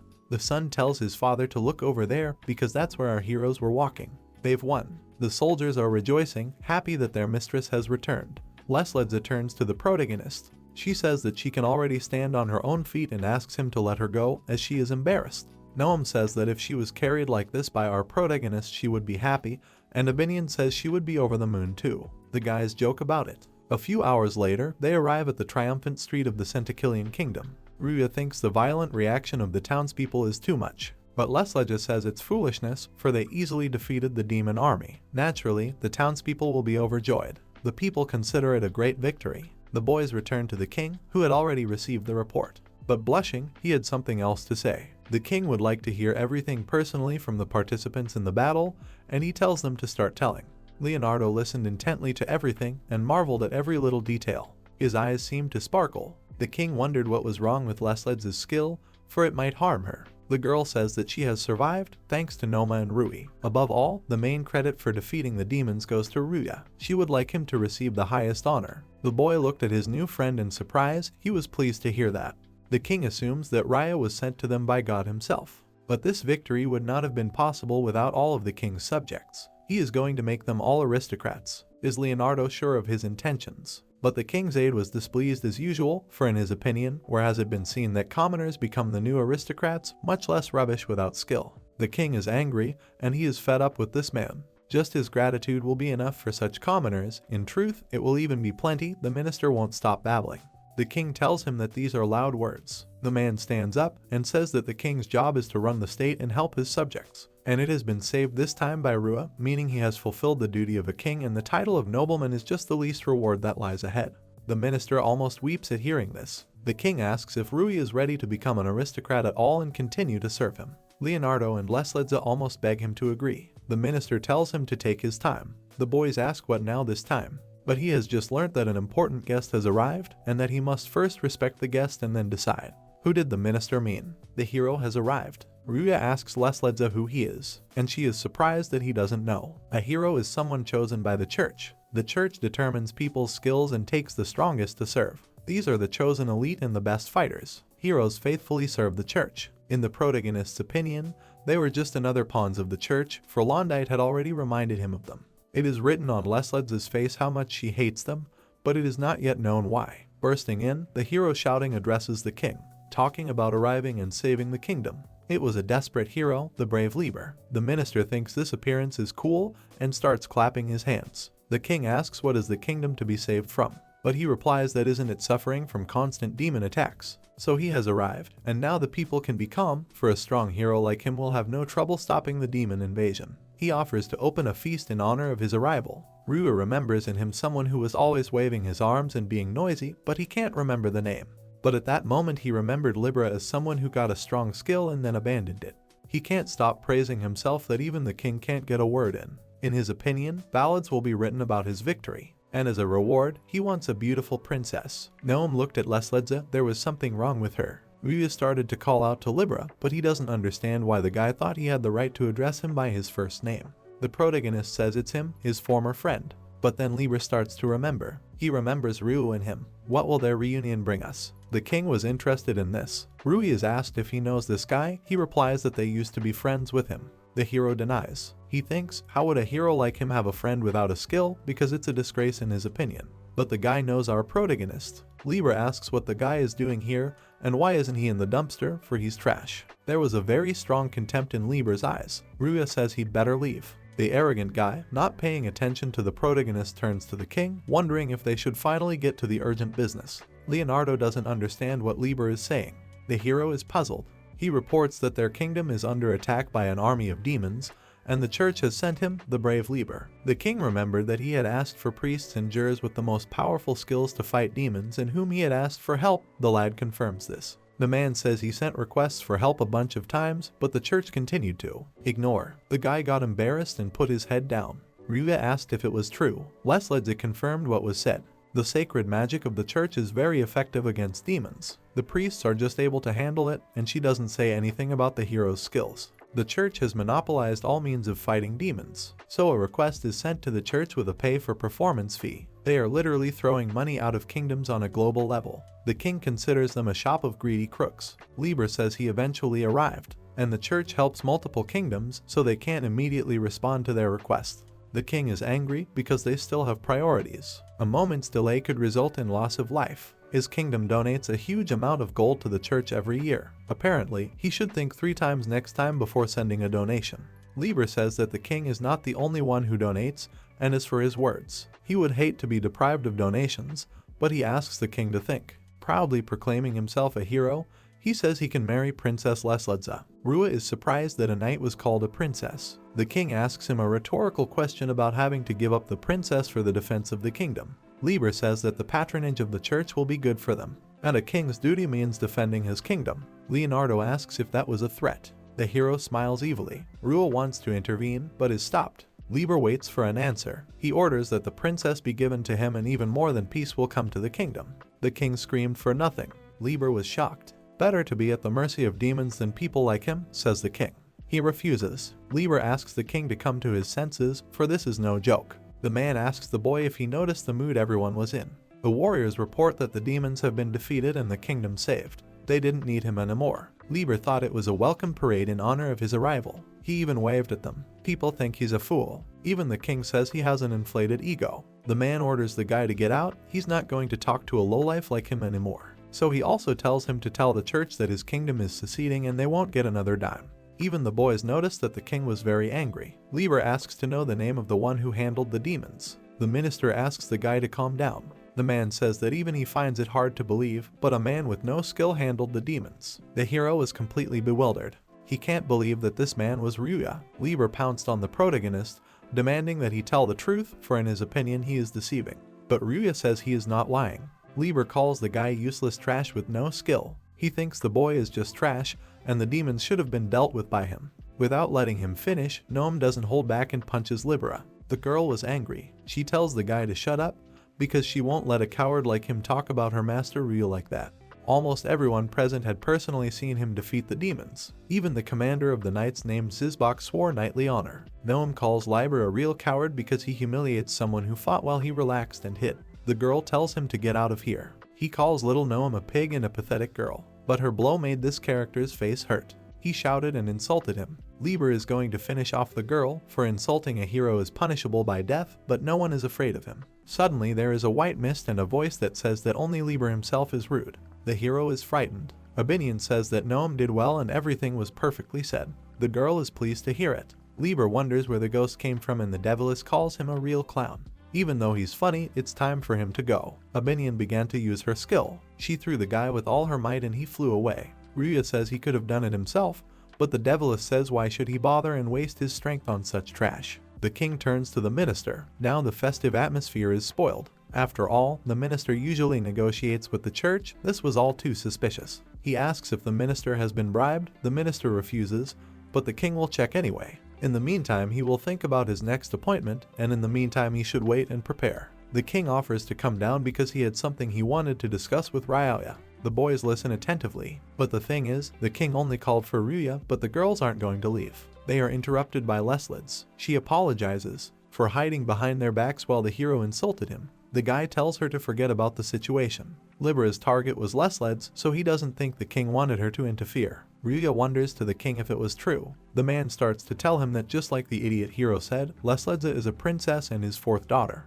The guy notes that the king was scared. He says it is important to continue the royal lineage, but something is bothering him. There were girls standing behind Ryuya, and they didn't understand what the two were even talking about. Lesledza was special, for she was born of a woman the king loved with all his heart. Guy realizes that if it's not a political marriage but for love, then it's serious business. But ironically, her mother has a low position and no one will support Lesledza, so she cannot inherit the throne. So the king decides to make her his knight. He tried to distance her from the problems of the royal family, and he wanted her to find her happiness. That at least was his wish as a father. But then the church showed up. The king doesn't know how they knew she was a princess. Most likely, by marrying her, the church wants to interfere with their politics. Judging by Libera's character, He is unlikely to just give up. Is that why the king was so eager to defeat the demons himself? Guy asks if the man is going to agree. He answers that he is not, for the king will not allow Lvl to be used as a political tool. That's why he wants to make Ryu an aristocrat, so the guy will become the girl's ally. He should think about it. Leaving the royal palace while he was given time, he pondered over what he should do in the end. Suddenly he was called to him by Lvl standing by the fence. He suggests that they talk to each other in private. Noemu says that the hero must be up to something dastardly. The girl stands up for her guardian. Ryuya tells Abinion to keep an eye on Noemu. The boy goes with his former friend to go behind the western tower located in the Centikillian kingdom. The protagonist says he misses their measured life, but Lvl doesn't want to remember that miserable life in his opinion. Also, he goes on to say that he was lucky because he learned a valuable skill at the ceremony, as he also talked about how Ryuya was like an abandoned dog at that moment. He asks Libra how Creedrod and Zeta are doing, but the selfish boy has no idea because he was sent straight to hero training. They're trained to fight demons. If a person turns out to be weak, they are immediately discarded. Lvl was able to survive the selection process. He also talks about how an ordinary kid like him has become a hero because he can do anything thanks to his skill. After all, the best deserves the best. That's what Lvl asked him. He asks Ryuya to talk to Princess Lvl. He's on good terms with the king after all, it's just that Lvl doesn't even know what the princess looks like yet, and if she's even ugly, he's willing to put up with it. Now Ryuya understood why Lvl behaved like that in front of her. He had met people who took pride in their skills before, but his former friend was another matter because he hadn't been like this before. Lvl wonders if his regular trash with no skill will help him a fine hero. But here the boy asks why the hero treats people like things. The egoist answers that he is trying to give his life some meaning. He thinks it is a plus for the princess too, because after he marries her and gets rid of the king's other children, the goal will be accomplished. Also, he wants to take Noemu back to his place, namely to the church, for such people are rare there and she will be useful. The protagonist scratches the back of his head and asks what Lvl is talking about. The egoist continues his attempts at humiliation, saying that even someone like our hero can be useful to someone else and supposedly he should be happy that he's helping the hero. In just 5 years, Lvl has changed so much. Ryuya doesn't know if the training center was the reason. Can a person really change that much? The main character calls Lvl a rotten person, and he was absolutely right. Ryuya starts to tell him about the past, where he was poor but still remained decent. Once he got a strong skill and his eyes blurred, how come? Lvl was stunned at what he heard. Not knowing what to answer, the egoist brings up the main character's lack of skill again. He starts calling him names. Non-stop insults came out of his mouth. Ryuya stared at him silently as he continued to listen to his cheap attempts at humiliation. Lvl tells Ryuya not to look down on him and begins his attack on the boy. Egoist punches the boy, but can't even cut him. Ryuya realizes that he was seriously planning to kill him, for he was aiming for the neck. Lvl's blade broke, and he began to charge the protagonist for it. But it was only Ryuya who should have sued, for he had attacked him unexpectedly. But now the egoist thinks he's realized what's wrong, because Ryuya is too bold. Does our hero really understand? Like everyone else, he said that the boy just had some powerful skill, but he didn't guess. Egoist thinks that apparently skills can be obtained without the church ceremony, and apparently he has a skill that dramatically increases defense. Lvl recognizes him as his opponent, and he wants to show him how he was able to become a hero since he has the strongest and most versatile skill. Lvl is going to prove that the guy's skill is just a joke. While he is chatting, Ryuya looks at the characteristics of the selfie. The screen shows Lvl's characteristics. The protagonist is surprised that the church gives out sneaky skills like stealing. Lvl asks if he's interested in knowing what skill he has, but Ryuya says he's not particularly interested. Lvl reveals that he can steal the skills of others and use them as his own. Will he be able to take the power from the protagonist? Like a true egoist, he thinks he is the strongest. After all, in his opinion, no matter how strong his opponent is, with his skill, he will always be stronger. Besides, Ryuya won't be able to use his skill as long as he has it. His opponents were cognizant of despair, at least until the duel with Ryuya. The protagonist says that it's probably the skill of a sneaky thief rather than a hero. Lvl gags the boy, saying that only the winner is always right. Egoist activates his skill. He thinks he stole the skill from the boy. As the theft and Lvl's possession of the non-existent skill is complete, he launches an attack. After the first punch, Lvl flies very far away. He continues to fly and tumble through the air. Egoist doesn't realize what has happened, because he has also become stronger. He realizes that his skill was not strengthening.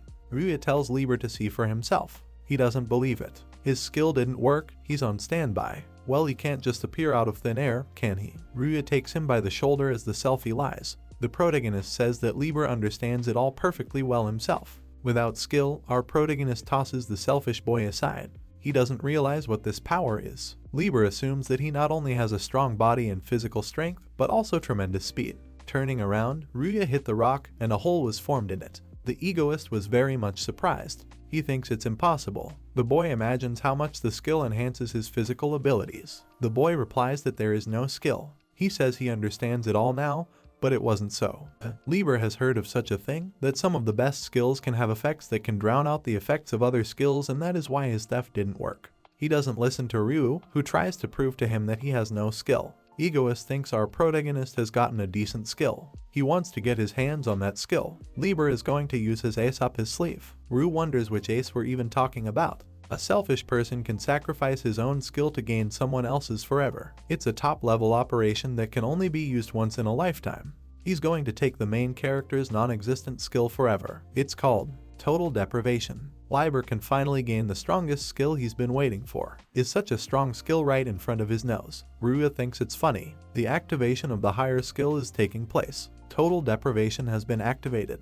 But it turns out that nothing happened. It seems that way at first. The egoist wishes he'd realized the guy's value sooner. His plan is to kill him, but he gets counter-punched in the stomach. Lvl was in a very bad way. The egomaniac doesn't realize what's going on. The protagonist tells him to look at his parameters. We are shown Lvl's characteristics. As we can see, he has a missing skill. Lvl was devastated. He doesn't understand why his skill is missing and tries to cancel the steal. It turns out that Ryuya has won. Lvl is hysterical. He hopes it was a dream. He's crying his eyes out. It was strange. A friend turned out to be a foe. The next day it turned out that the hero Lvl was without skills and ended up being kicked out of the church. The king starts saying something about compensation for the wall. Ryuya got scared and asked about whether he had to pay it. The man said that he shouldn't worry about it. As the conversation continues, Leonardo says that self-righteous fool was so confident in his powers, but ended up losing them. The protagonist felt a little sorry for Lvl, but he realized that the guy deserved it.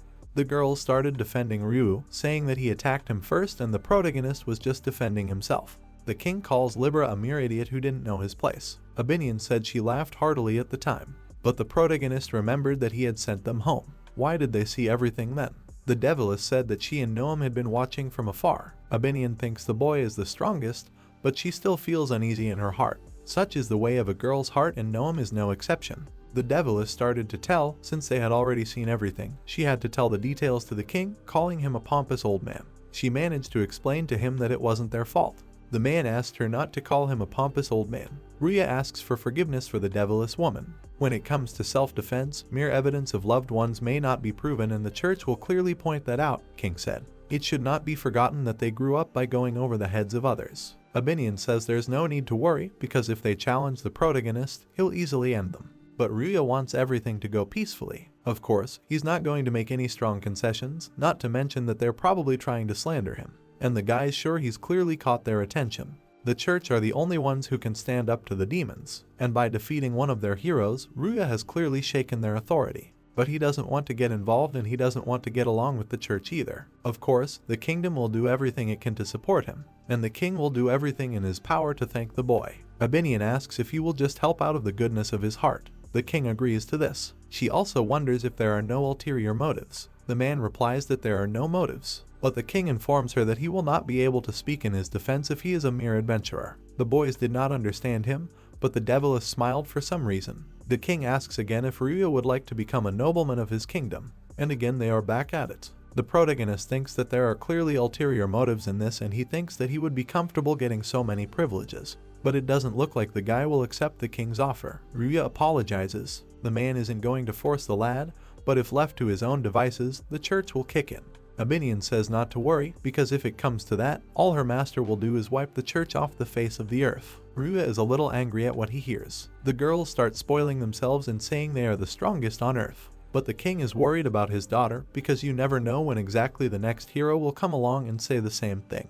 The girl raised her hand, saying she had a great idea. She started to tell that her life is much longer than a short human life, and so her wisdom allows her to come up with great ideas. Ryuya is amazed at the Deviless modesty. Abinion proposes marriage to Lesledza to the protagonist. After all, the meaning of a wedding is to make a vow before God and become a married couple. The girl thinks this is the perfect plan that solves all problems, but the boy doesn't think so. The king says it might work. He begins to explain that the church's goal is to marry the princess and all to get a man in the royal family. This is possible as long as she is unmarried. This is true, for a person can only bind his life forever to one partner. This is the rule of the church. And then the gentleman will come on the scene, adds the Devilis. To withstand the church's attacks, the support of the kingdom is needed, and only the one who is supported by the people can marry the princess. By nature, the protagonist is a pacifist, and if it helps avoid problems, it's better to do so. But for all that, he doesn't quite want to become an aristocrat. Aristocrats aren't just the king's relatives. Just think about it. Ryuya would be directly related to the king, and why wouldn't he become the king's son-in-law? The king jumped up and realized what if Ryuya married the princess, he would become his son-in-law and could use his power to the fullest. But he wonders if he will still become an aristocrat. But it is explained to him that this is how he will become a member of the royal family. This is different from the usual bestowal of the title of aristocrat. The protagonist will take a position above any aristocrat.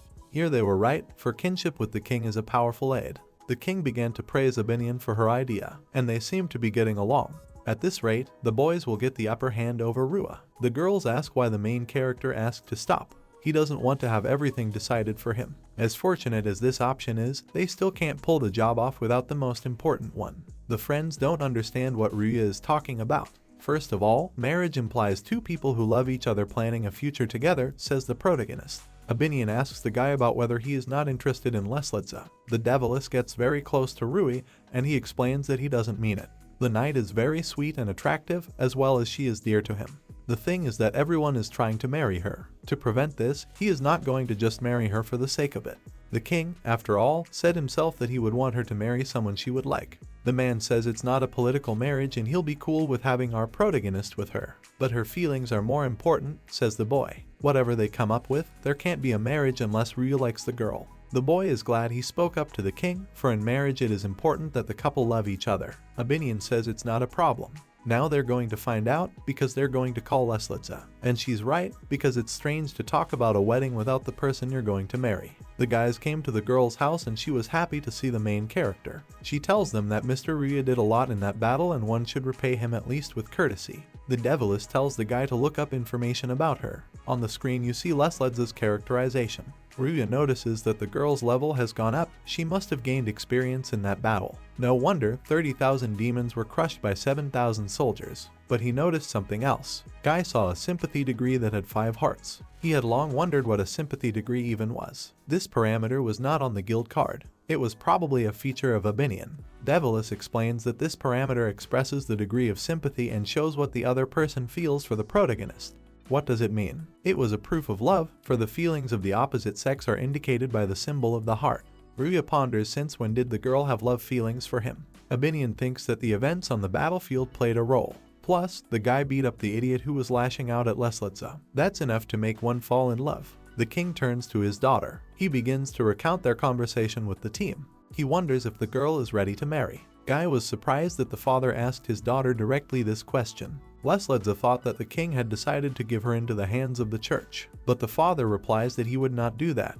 Besides, the church will not leave until the knight is married, so her father decides to give her in marriage to a man they know. Lesledza asks to wait. She asks him not to worry about her, for the girl is ready to devote herself to chivalry for the rest of her life. Continuing to set up the drama, the king asks her if she doesn't want to know first what kind of groom we're talking about, but she does not want to hear it. The king still said her groom would be Ryuya. The girl was shocked. She blushed all over. The father ponderingly said that this way Ryuya could always be on hand, but the boy took it and got angry. The girl didn't understand the last sentence. As he continued talking, he told it like it was, namely that Ryuya said he wouldn't continue the conversation without the bride herself, which is why they called the girl. She again did not understand anything, but suddenly it dawned on her. But since she's against it, we'll have to give up the idea. Hearing this, Lesledza asks her to stop.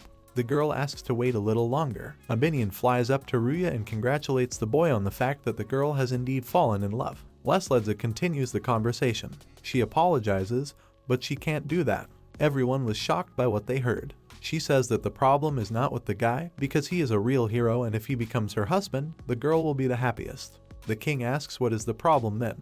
Lesledza turned toward the boy and the girl and said that Ryuya already had a bride and that she was known. The girl begins to explain that the girl also loves Mr. Ryuya. The knight can't do that to Noemu. But Noemu says that what matters to her first and foremost is that her lord be happy. After all, she's only here because of Mr. Rai's efforts. Therefore, she must thank him in some way. The girl will not stand in the way of him building a happy life. Lvl tells her that this is wrong, because just letting go is not the only way to give thanks. Light continues to explain to her the fact that she can't just take him and have him for herself. The endless squabbles begin, at which point even Abinion jokes that she will take the Lord. The king wants to speak his mind. He says that Ryuya will take them both. Everyone was shocked. The protagonist asks how he can do that. The man says that it is common for strong and powerful people. He gives himself as an example, because he has 4 wives and has made a child with all of them. Well, most likely the king just can't make up his mind. In addition, he thinks he has no problem trusting Lvl to someone like Ryuya, and he also doesn't want to offend the young lady Noemu because we shouldn't forget about her ability as a great alchemist.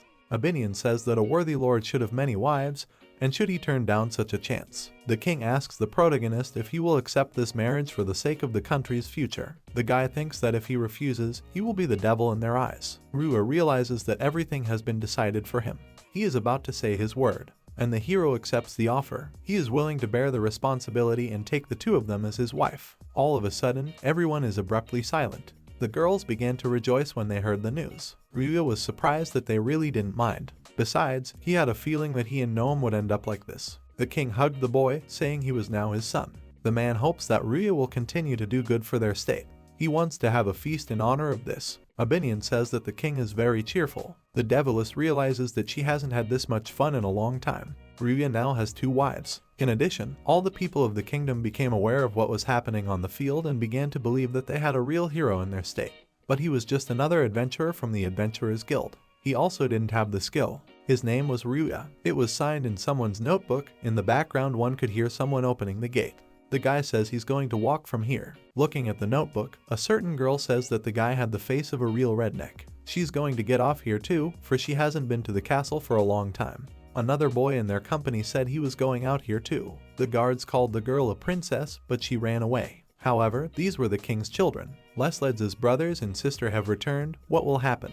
Chapter 9 begins with the protagonist's new wife greeting him on his arrival home. Ryuya got a mansion from the royal palace. He is very happy. It is said that the family of Minister Hussein's family lived here until recently. Guy looked at his wife very strangely, for she never dressed in ordinary clothes. Lvl has never acted like a girl, for she has been training to become a knight. She doesn't know if she can make a good wife for such a great man.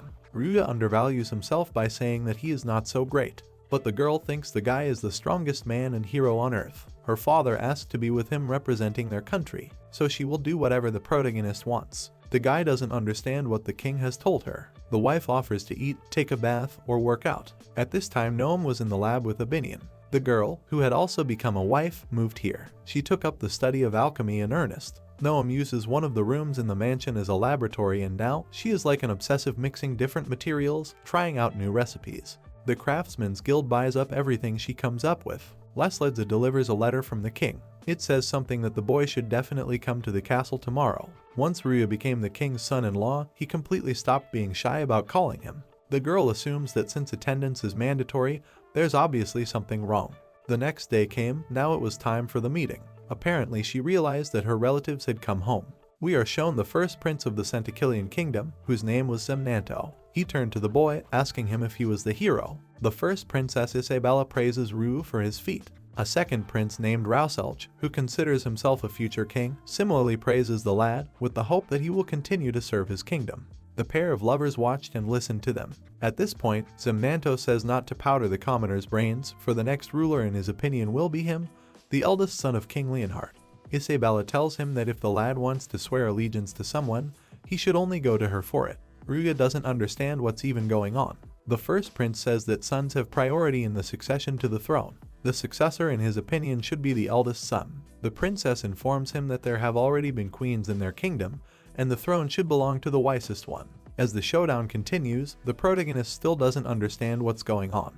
The king arrived and told them to stop. The children immediately listened to him. Lvl called for her husband, and Rauselch laughed with them. His wife began to tell him that all 3 were the real children of King Centakilian and each was entitled to inherit the throne. But in the end, only one of them would be responsible for the future of this country. Zemnanto turned to her, asking what had not been explained to her clearly. Since your father's noble blood runs in you, there's nothing you can do about it. He heard that she worked hard this time. Sarcastically, the guy asks if it might be worth praising her as queen already. However, he doesn't think that with her background, she can take the throne. The fact is that half of the blood that flows in her is that of a homeless woman who doesn't even know who she is. So a daughter born of a dog is also a dog.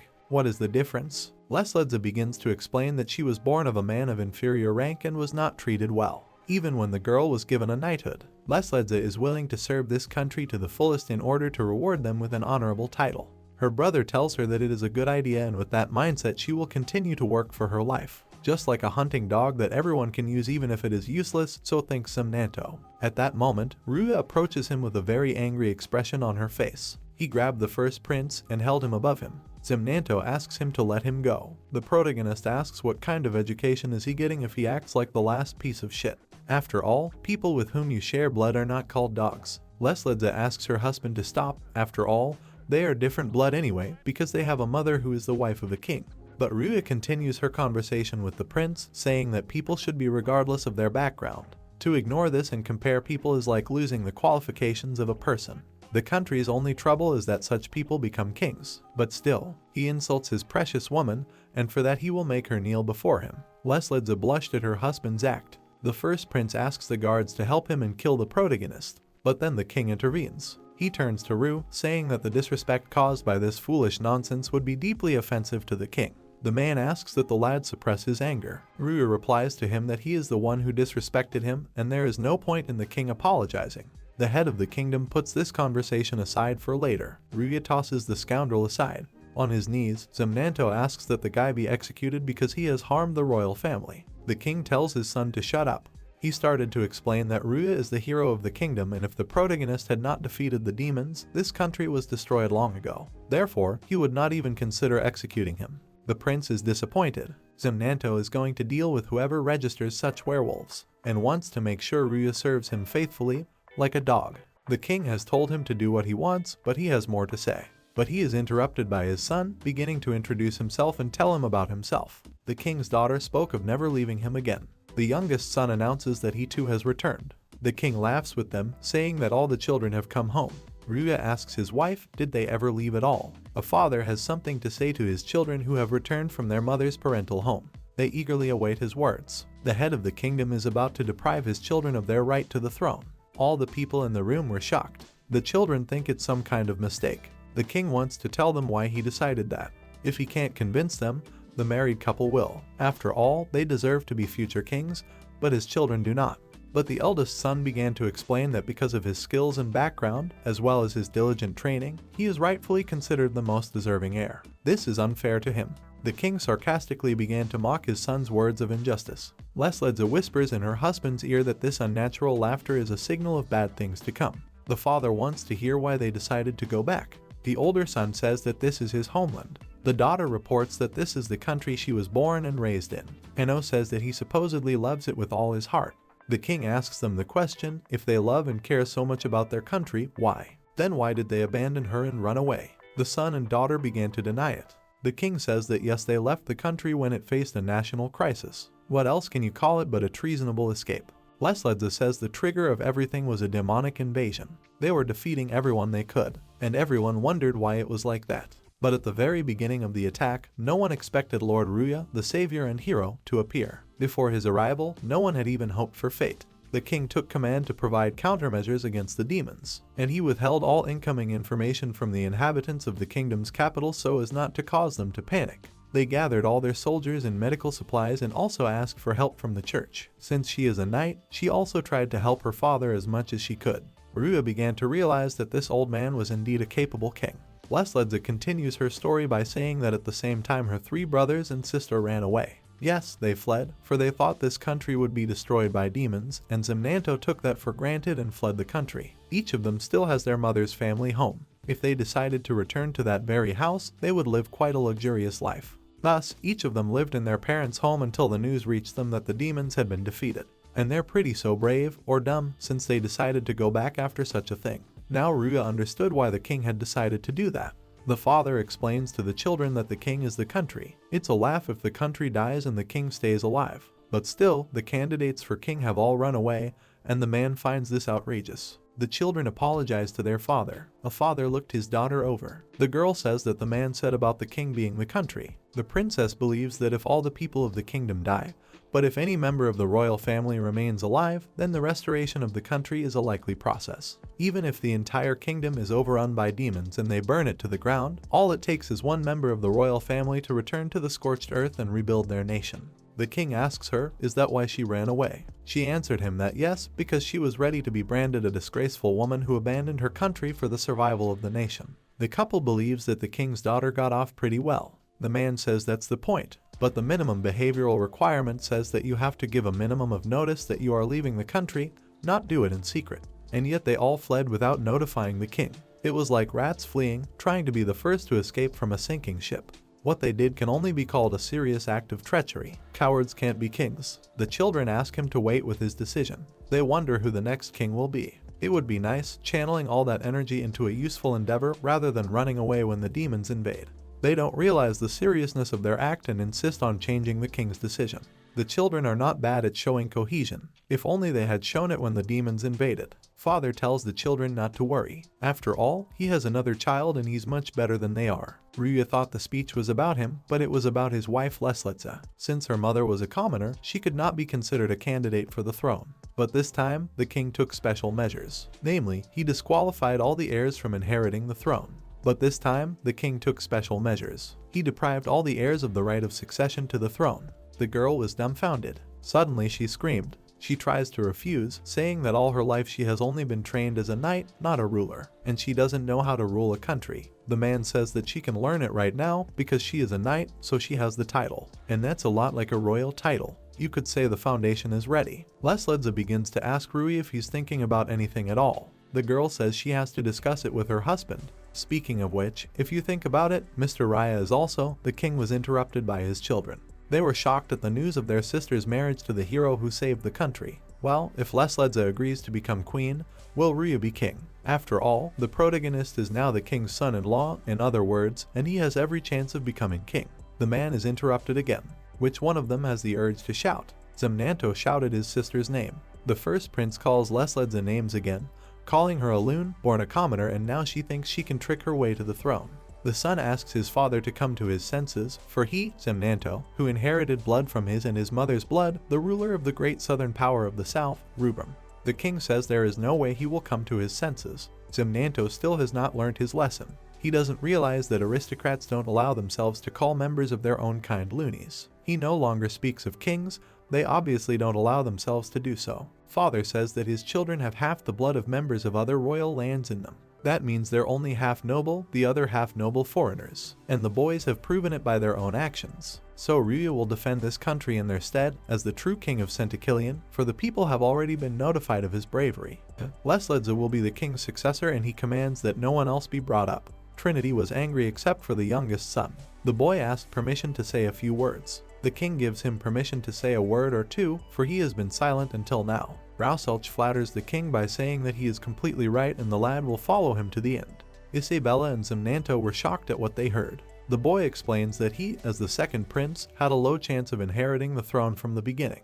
The boys realize that he initially thought he was a loser. About the queen, Ryuya agrees, except that he is interested in something else. What is Ryuya? Everyone started to look at each other. The chapter begins with Ryuya addressing Ryu, saying that rumors about him have spread throughout the kingdom. They say that he is so strong that there is no one in the whole world who can surpass the protagonist. As soon as the youngest son returned to the country, immediately began to hear many different things about him, Ryuya immediately shook the boy. What lies behind its smile? And there was also a girl adventurer guild master. She was handing out brochures to everyone with pictures of the main character and the girl. I think we can guess who the author is. But there was something else that Ryuya couldn't believe. He talks about how the boy has no skills. And again Ryuya begins to discuss the subject, but with his youngest son. The king's son-in-law agrees with the guy across the hall. The second prince explains that it should not be so. Lvl's husband, who was chosen first to inherit the throne because of ability and achievement, doesn't actually have the skills. The girl asks to be given the floor. She says that it is absolutely true that Ryuya became famous throughout the country because he almost single-handedly defeated the demons. The girl is really proud to be married to Lord Ryuya. People tend to stick to the most colorful behaviors while turning a blind eye to other things. A queen who chose a man with no skill as her husband. If this news reaches the rulers of other countries, He fears that nothing good will come of it. The second prince is probably right, Ryuya ponders. After all, skills are the most valuable thing in this world. If a person has a skill, he can already qualify for any high position, so he can't hold the position of a king without having any skills behind him. Lvl gets angry and asks him that if she becomes queen, she has to cancel her marriage to Lord Ryuya. Is that what he means? Ryuya replies that not at all. Rather, it is quite the opposite. When the girl becomes queen, then the worry factor of the population will be removed, and he is kind enough to contribute to it to the fullest extent. The protagonist has a bad attitude towards people who unashamedly say they are kind, and he still doesn't understand the true intentions of the second prince. Ryuya informs that he just wants to take the opportunity to help dear people. Ryuya doesn't understand what he means by this. The boy asks what rank of adventurer he is. The hero replies that D rank. Ryuya is surprised, for he has D rank too. Isn't that the rank of a freshly minted adventurer? He thought he wanted to hide his true abilities somehow, but all he has is no skills. The king asks why the adventurer guild gave Ryu such a low rank. Frankly speaking, it wouldn't be comical if the husband of the princess herself was only a D rank holder. In terms of status, he should possess at least or S rank. Ryuya thinks that there was nothing he could do about it, for the protagonist was so strong that Ranfight-san, due to his lack of authority, could not issue him such a high rank so quickly. In that case, the king wants to issue a new decree. He wants to do it now, but the youngest son says he can't do it. Adventurers have their own rules. Even if they are ordered by the king, they will not obey his edicts and issue a higher rank. That's why the rank given by the guild to an adventurer is of great importance. Adventurers have rules because of which even the royal family can't do whatever they want. If Ryuya can follow those rules to get the highest S rank, or at least a stronger rank, it would clearly say that his abilities are really strong. And even if the guy has no skills, a high rank will cover the shame of the shadow of his greatness. The king realizes that this is a good idea, because someone who has enough skill can easily get S rank. Ryuya thinks that a rank will be enough. What does Ryuya think about it? Does he want to increase his rank? As an adventurer, he really wants to increase his rank. Ryuya says that he will do his best, and as long as he has the opportunity to increase rank. That way, after getting a high rank, announcing to the whole country about their marriage will not create confusion and distrust. Ryuya doesn't realize what it is at all. Friendly advice or a clever deception. Now he can't marry Lvl until he's at least a rank. If that doesn't happen, she will refuse to inherit the throne. This means the children have stolen more time for themselves, and the whole situation is only convenient for both of them. The king reports that he is pleased with Ryuya's attitude toward him, for he has said so many good words to him, and the man thought he would get angry and lose his temper when he denied him the right to inherit the throne. The guy says it's just funny, because he's always thinking about this country. The couple looks at him. We are shown the next day, the guys were already at the Adventurers Guild. Ryuya tells them that he has to go up as a highly advanced adventurer as soon as possible. He has a great desire to succeed in this for a number of reasons. First, it wouldn't be bad if he could walk around with a rank in his 20 seconds. Second, he was interested in marrying Lvl. But the girl is so confident in her fiancé that she has already started to think of something with the wedding dress. Ryuya asks Noemu what's up with her dress. She replies that they have decided that they will make it together in the future. Abinion doesn't realize if Ryuya is listening to her. The adventurer master says that the main character has reached B rank. So suddenly and quickly, the special request from the royal palace to exterminate demons was approved by the adventurer council, and they decided to raise his rank. Noemu-chan was also given a B rank. They saved 200 soldiers. Ryuya asks if it's normal for him to take a jump from one rank to another. Normally you can only increase rank by completing a number of quests and increasing your own strength. No. Wandite is shocked at his words. The guild master starts yelling, well, whose fault is it that his achievements are so abnormal? Killing demons is an act that only gods are capable of. After that, he expects more hugs. Ryuya apologizes. Noemu says that why did they only raise him to B rank, since that's a bit low. Even among S rank bearers, there isn't someone who can handle an army of demons alone. Wandite says that only hard-headed old men sit on the council, so he was only given a B rank. Ryuya is glad she's angry and trying for his sake, but still, Abinion feels that they are somehow treating him unfairly. She offers to destroy the entire council. The protagonist thinks that she just showed up, but says things that piss him off. But even so, it is not a fact that there was any reason for it. After all, there is a special exam for becoming an orang adventurer. For them, obtaining a rang is a significant success. But legendary feats like killing a wyvern require the rank of S rank, and that's a whole other level. So before that, in order to realize how special the rank is, a variety of different evaluation systems were needed to see what the candidate was capable of. And in this exam, every few years, hundreds of outstanding B rank candidates are gathered and an exam is held to promote them to a rank. Fewer than 10 pass the exam. Also, sometimes candidates die. Noemu asks when the next exam will now take place. Londite informs him that next month, which is about 5 days from now. If they missed this chance, the next one would not be until 2 or 3 years later. They had no choice. Ryuya realizes that he needs to pass it the first time. The guy wonders how ruthless this exam will be. Noemu also plans to take the exam. Such a calm and awe-inspiring girl. She has become adventurous with the guy and is advancing at the same pace with him. There's a reason why she has the skill of an alchemist king. Londite is counting on the boy, and she will write a letter of recommendation again. Ryuya realizes that if the local guild master wasn't a girl, his path definitely wouldn't be so easy. He thanks her for the delicious food. The adventurer guild master says that she actually waits for them to come every day. She asks them to climb even higher and show her even more interesting things. Oh, and the guy's progress is incredibly fast. Londite will take care of all the arrangements. The boys should just show up at the rendezvous point on the right day. Abinion asks what kind of place is this. Londite says it changes every time. This time it's in the south, in the kingdom of Rubrum. Ryuya tries to remember where he heard the name.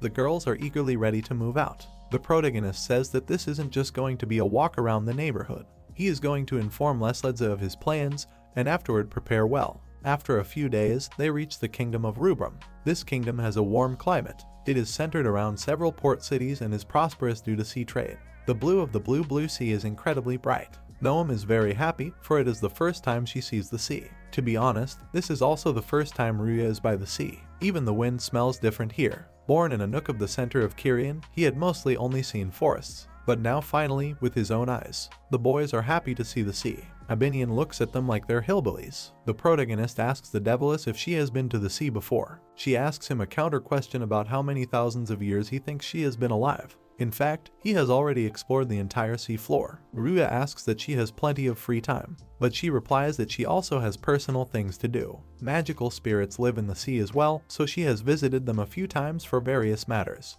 Looking at Abinion's appearance, Ryuya sometimes thinks that she is a spirit, after all, and can cause a natural disaster and kill tens of thousands of people in an instant, and some like her live at the bottom of the sea. Noemu asks if the Deviless is friends with magical spirits. She replies that there are those who are truly suited to her spirit, but there are also those who, for no particular reason, start fighting to the death and involve all living beings in the vicinity. Sounds like she could be no small amount of trouble, and the guy is glad to be friends with her. The boy reminds her to move around in the usual way. The head of the Adventurers Guild of the Kingdom of Rubrum Gamo just tells Ryu that he's screwed.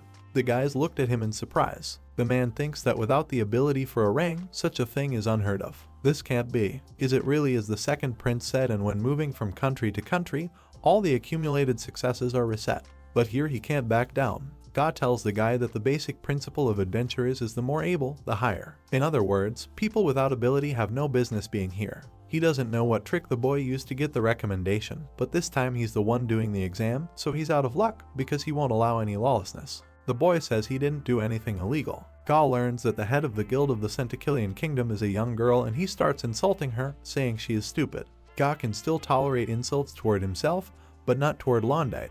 The results he achieved in his home country, the man calls raw. They were purposely written in simple language. It should prove that the guy is a capable man. Ga considers the things written about the boy to be complete lies. Monsters can single-handedly destroy an entire country. He is the natural enemies of mankind. Even if he didn't believe it right away, why treat him so rudely and unfairly? The man says that the guy forged an official document and is facing jail time for such a thing. Now he's going to find out how strictly criminals are treated in this country, and at the same time he's going to take down the head of the guild for making such an absurd document. Noemu pours what potion she has on the man and tells him to apologize to Ryuya. Ga asks the girl what she's doing since he's the head of the guild. In response, she tells him that no matter what position a man holds, if he doesn't know etiquette, there's no point in answering him politely. The guild leader asks her who she is. Thanks to Noemu, the guy doesn't crush that Mojas. The girl informs the man that she wants to take the rank exam too. If he had looked at the papers, he would have realized where his eyes were looking. The man was surprised at what he heard. He read that the girl had the ability of an alchemy king. It was an SSS rank. Indeed, she was fit for the exam. He was going to start preparing the papers. Noemu asks if she will participate with Ryuya-san. The man replies that she should leave that brat behind, and talented geniuses like the girl are good for a ring. She says that it doesn't matter that Ryuya-san has no ability. Noemu saw with her own eyes the ease with which he destroyed monsters, demons, and heroes. If Ryuya can't pass the exam, the girl says she will quit. Mojis says that only units without abilities were recognized, and Ryuya was surprised at what he said.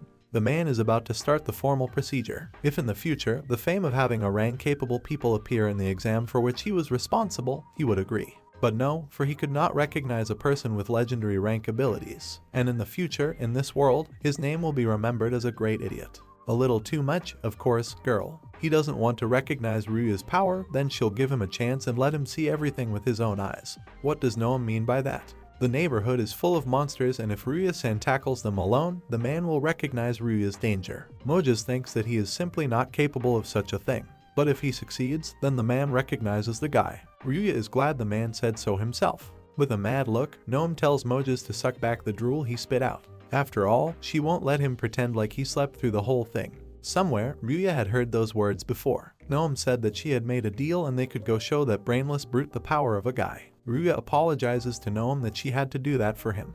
The girl says it's natural because he saved her life. She has yet to get back even a percent of what Ryuya did for her. If she hadn't stopped him and he had continued to insult Londide-san, then the guy would have beaten him up and disaster would have struck. Still, dousing him with water was already unnecessary, said Ryuya. Noemu reports that everything is fine and she didn't douse him with water. The protagonist is shocked. Wasn't it just plain water? What then? It's a potion Noemu developed. Just in case something like this happens. It's a good thing it came in handy so quickly. The boy wonders if Mojis is going to get some stains and die a painful death in a couple days. The boy wonders what the effect is. Noemu decides to call it a hair loss potion.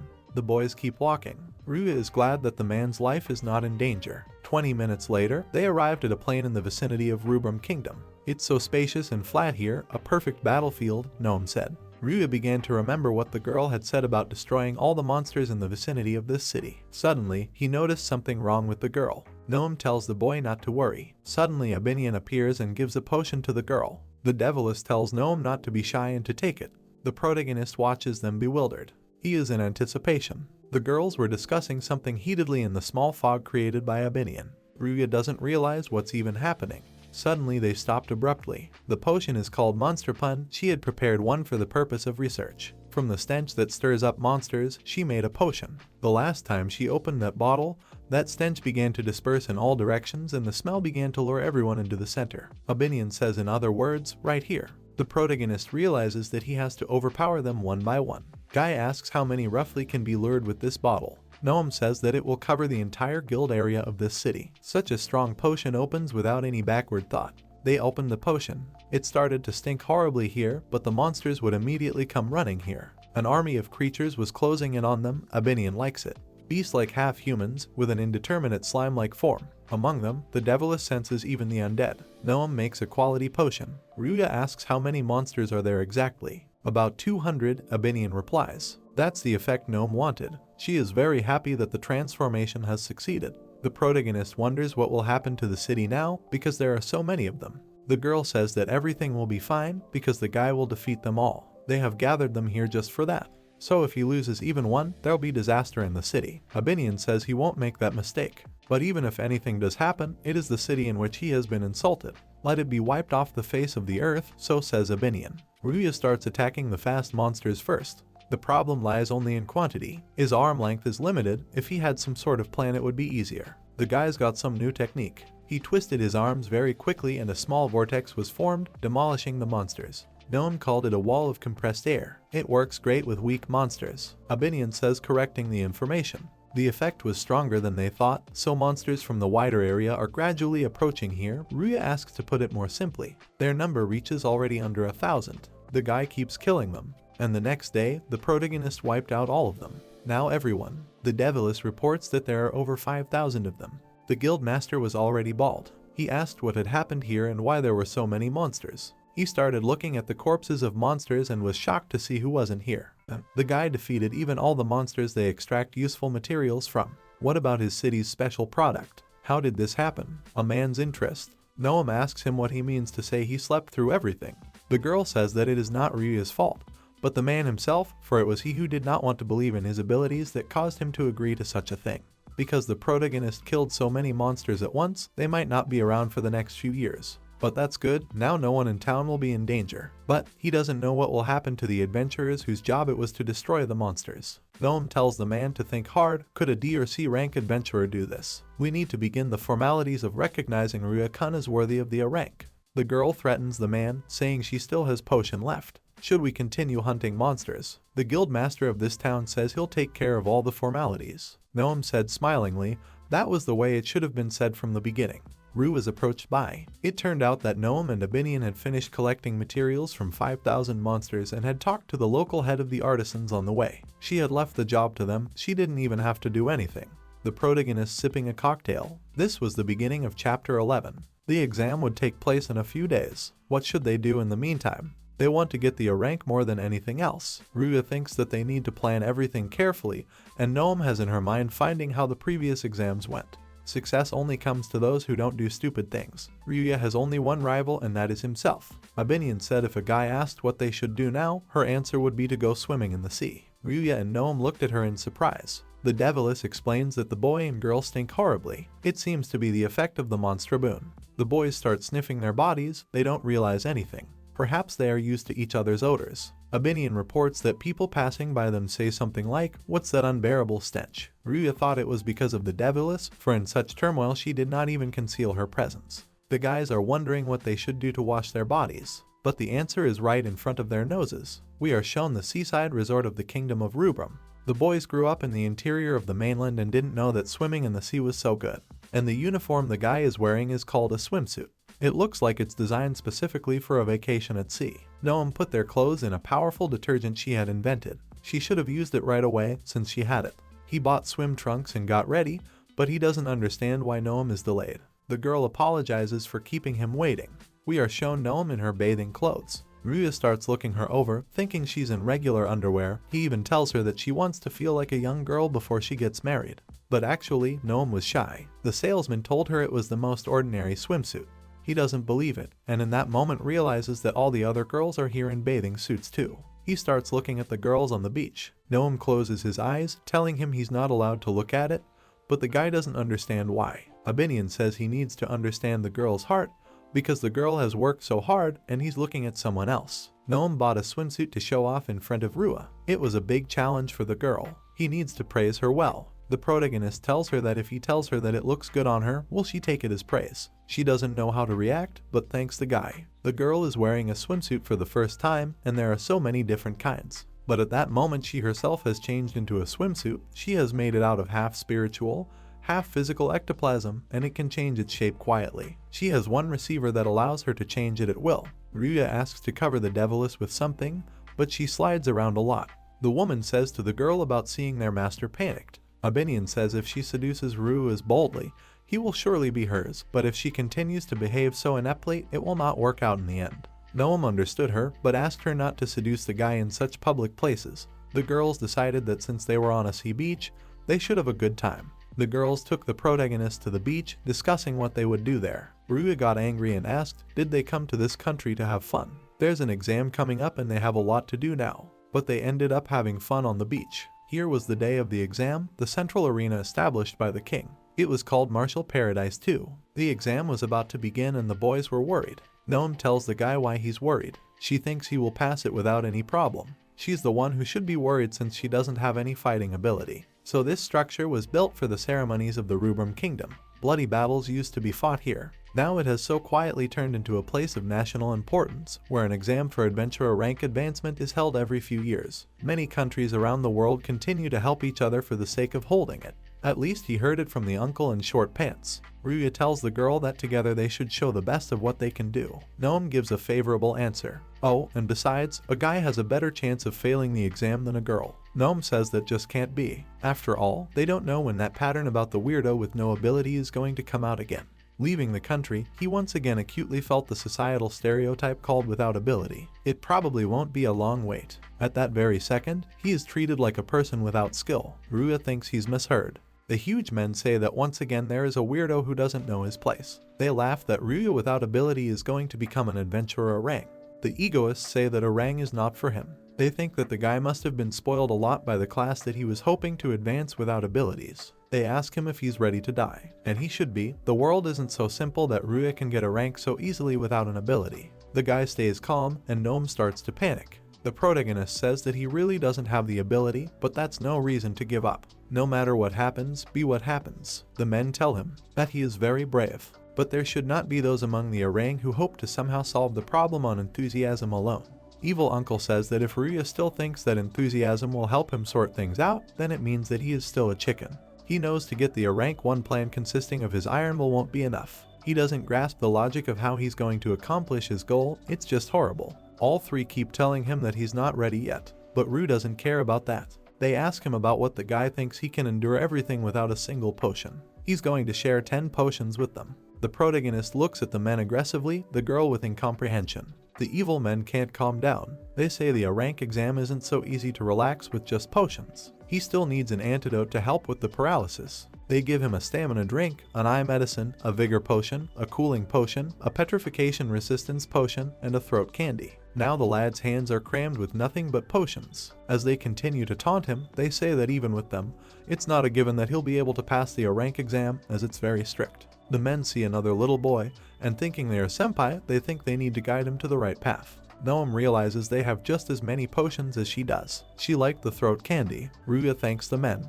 Pretty soon the greeting before the exams begins. At the same moment, a loud voice announces that the exam participants need to gather in front of the stage. A very large number of people kept making their way towards the stage. A fog and a tense atmosphere appeared all around. Someone said it was time, and it was time to start. To begin, they were presented with the place for the examination, as well as assistants and all amenities. We are shown the adventurer Rang, the curator in charge of the rank advancement exam, a direct member of the guild council, nicknamed the Invincible Shield. Such a curator is now on the screen. An orang adventurer nicknamed the Iron Fork, by the name of Grindo, so he would like to thank the Kingdom of Rubrum as a representative of the Adventurers Guild. The curator and adventurer Orang is shown again, nicknamed a labyrinth guide by the name of Sentence, as we also see a saber-toothed girl named Shiger. A full scene is shown with the already heard greeting of the curators. Now all the curators are on the screen, you can read more about them. Gathered here, ladies and gentlemen, the future of the adventurer Orang, as well as the narcissists who think they have the right to do so. Mentor's job to distinguish who is who, including the man speaking. Behind the podium now stand 4 of the people that people are trying to become. He has high hopes that among the newcomers standing here today, as many people as possible will become their equals. Ryuya realizes that he will be looked upon in the same way as the current orang adventurers. Shiger informs him that it may turn out that none of them will turn themselves in. Another handler gags her, calling her a toothy girl. The exam's starting. That's what we thought, but the guy says he has one more thing to say before he does. A guest was invited to this exam who said that this experience might help in some way in becoming king in the future. It was the first prince of the Centakilian kingdom, Zemnanto-sama. Ryuya was surprised. He tells people not to make such a distressed look. After all, according to him, the guy is really the #1 candidate to be the next king of the Centakilian kingdom. Many members of the Rubrum kingdom might have a question as to why a prince of a foreign country is here. However, they wouldn't even need to wonder. The guy has very strong ties to this country. After all, his second mom is the fiancée of the king, the Centakilian kingdom of Kyrian, and she was the former queen of the Rubrum kingdom. In other words, the king of the kingdom of Rubrum was his uncle, and he let the lad look at them and learn. Ryuya recalls where he heard about this kingdom from. Now Zemnanto definitely thinks nothing good awaits him. The curator says there's nothing wrong with it. In other words, since the prince of the 2 kingdoms is here, with his good grade if he gets a rank, it will be much easier for him to conduct his future activities. The guy agreed. But the most important thing is that those who have a low grade from the beginning will not be able to step a foot and change anything. Ryuya got angry. Conversations continued on the stage. Zemnanto tells the curator that he wants only one thing, and that is for those connected with Lesledza to be sure to get screwed. If they get a decent amount of financial help from the prince, they'll have no problem helping with that.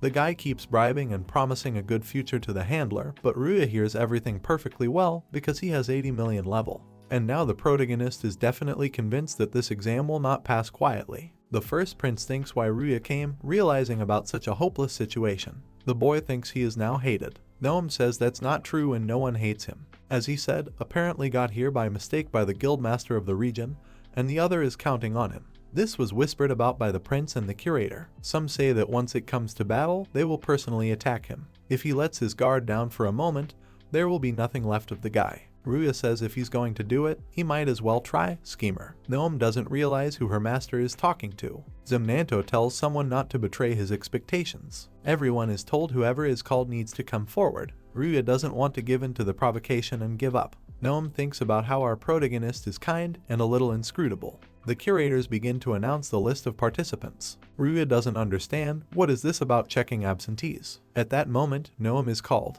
Guy wishes her luck, saying that he too will be named soon. The girl smiled and went forward, but the list ended and Ryuya was not named. The curator says they have to understand why they weren't named. Ryuya says the others have no abilities and the adventurer agrees with him. They've been branded with the stigma of not giving up since birth. Poor wanderers abandoned by God. They come here every time, despite the fact that there are so few of them. They don't have any ability and somehow got B rank, but don't think that's why you're allowed to sit for the exam.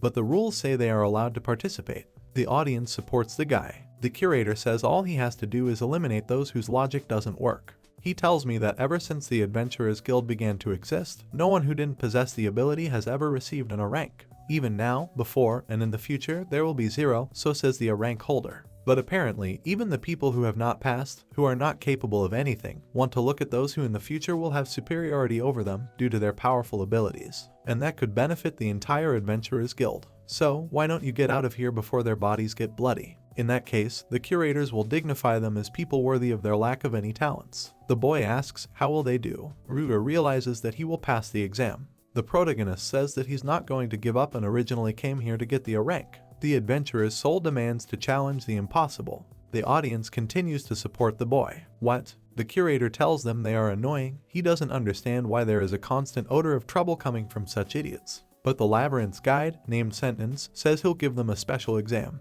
What kind of special exam are we talking about? Ryuya thought. The main character sensed something was coming and told everyone to watch their step. Sentence reports that there seems to be a man with a good sense among them. However, like a man giving an examination, he orders them. Anyone who moves even one step will be instantly disqualified. The highest ranked ability called the Gen Spot is activated. Ryuya looked questioningly at the floor. People flew somewhere. The curator says not to worry them, for falling into the hole is not the only danger that awaits them. He'll just guide them to the proper, trashy exam site. The special exam has begun. The moment the protagonist was calmly and cold-bloodedly sent to the pit, using a shared glance with Albion, he was convinced. The screen shows the characterization of Sentence. The guy fell head down. Everyone started asking what was going on. He threw about 20-30 people here, and it seems that they are now in the dungeon of Rubrum Kingdom. Some adventuress with no abilities said so. Yep, most cities are built over dungeons from which they gather resources, but I didn't think they'd set a trap here on purpose. Some adventurer with no abilities also said so. The protagonist says no, it was his ability that opened the hole in space. It's a degen spot. The other people are shocked at what they hear. The enemy praises Ryu for realizing everything at once. For them, the incapable people, the guy has a backup exam. It consists of escaping from the dungeon. If they can pass it, he will recognize that at the very minimum the guys without abilities are still capable. Their time is unlimited, but if they don't hurry, the exam is over. Still, Sentanza is in charge of this exam, and if they want to give up, they can ask for his help at any time. He can still let people live, even those who have not done their work. The main character stood up and told everyone to go forward. People listened to him and ran.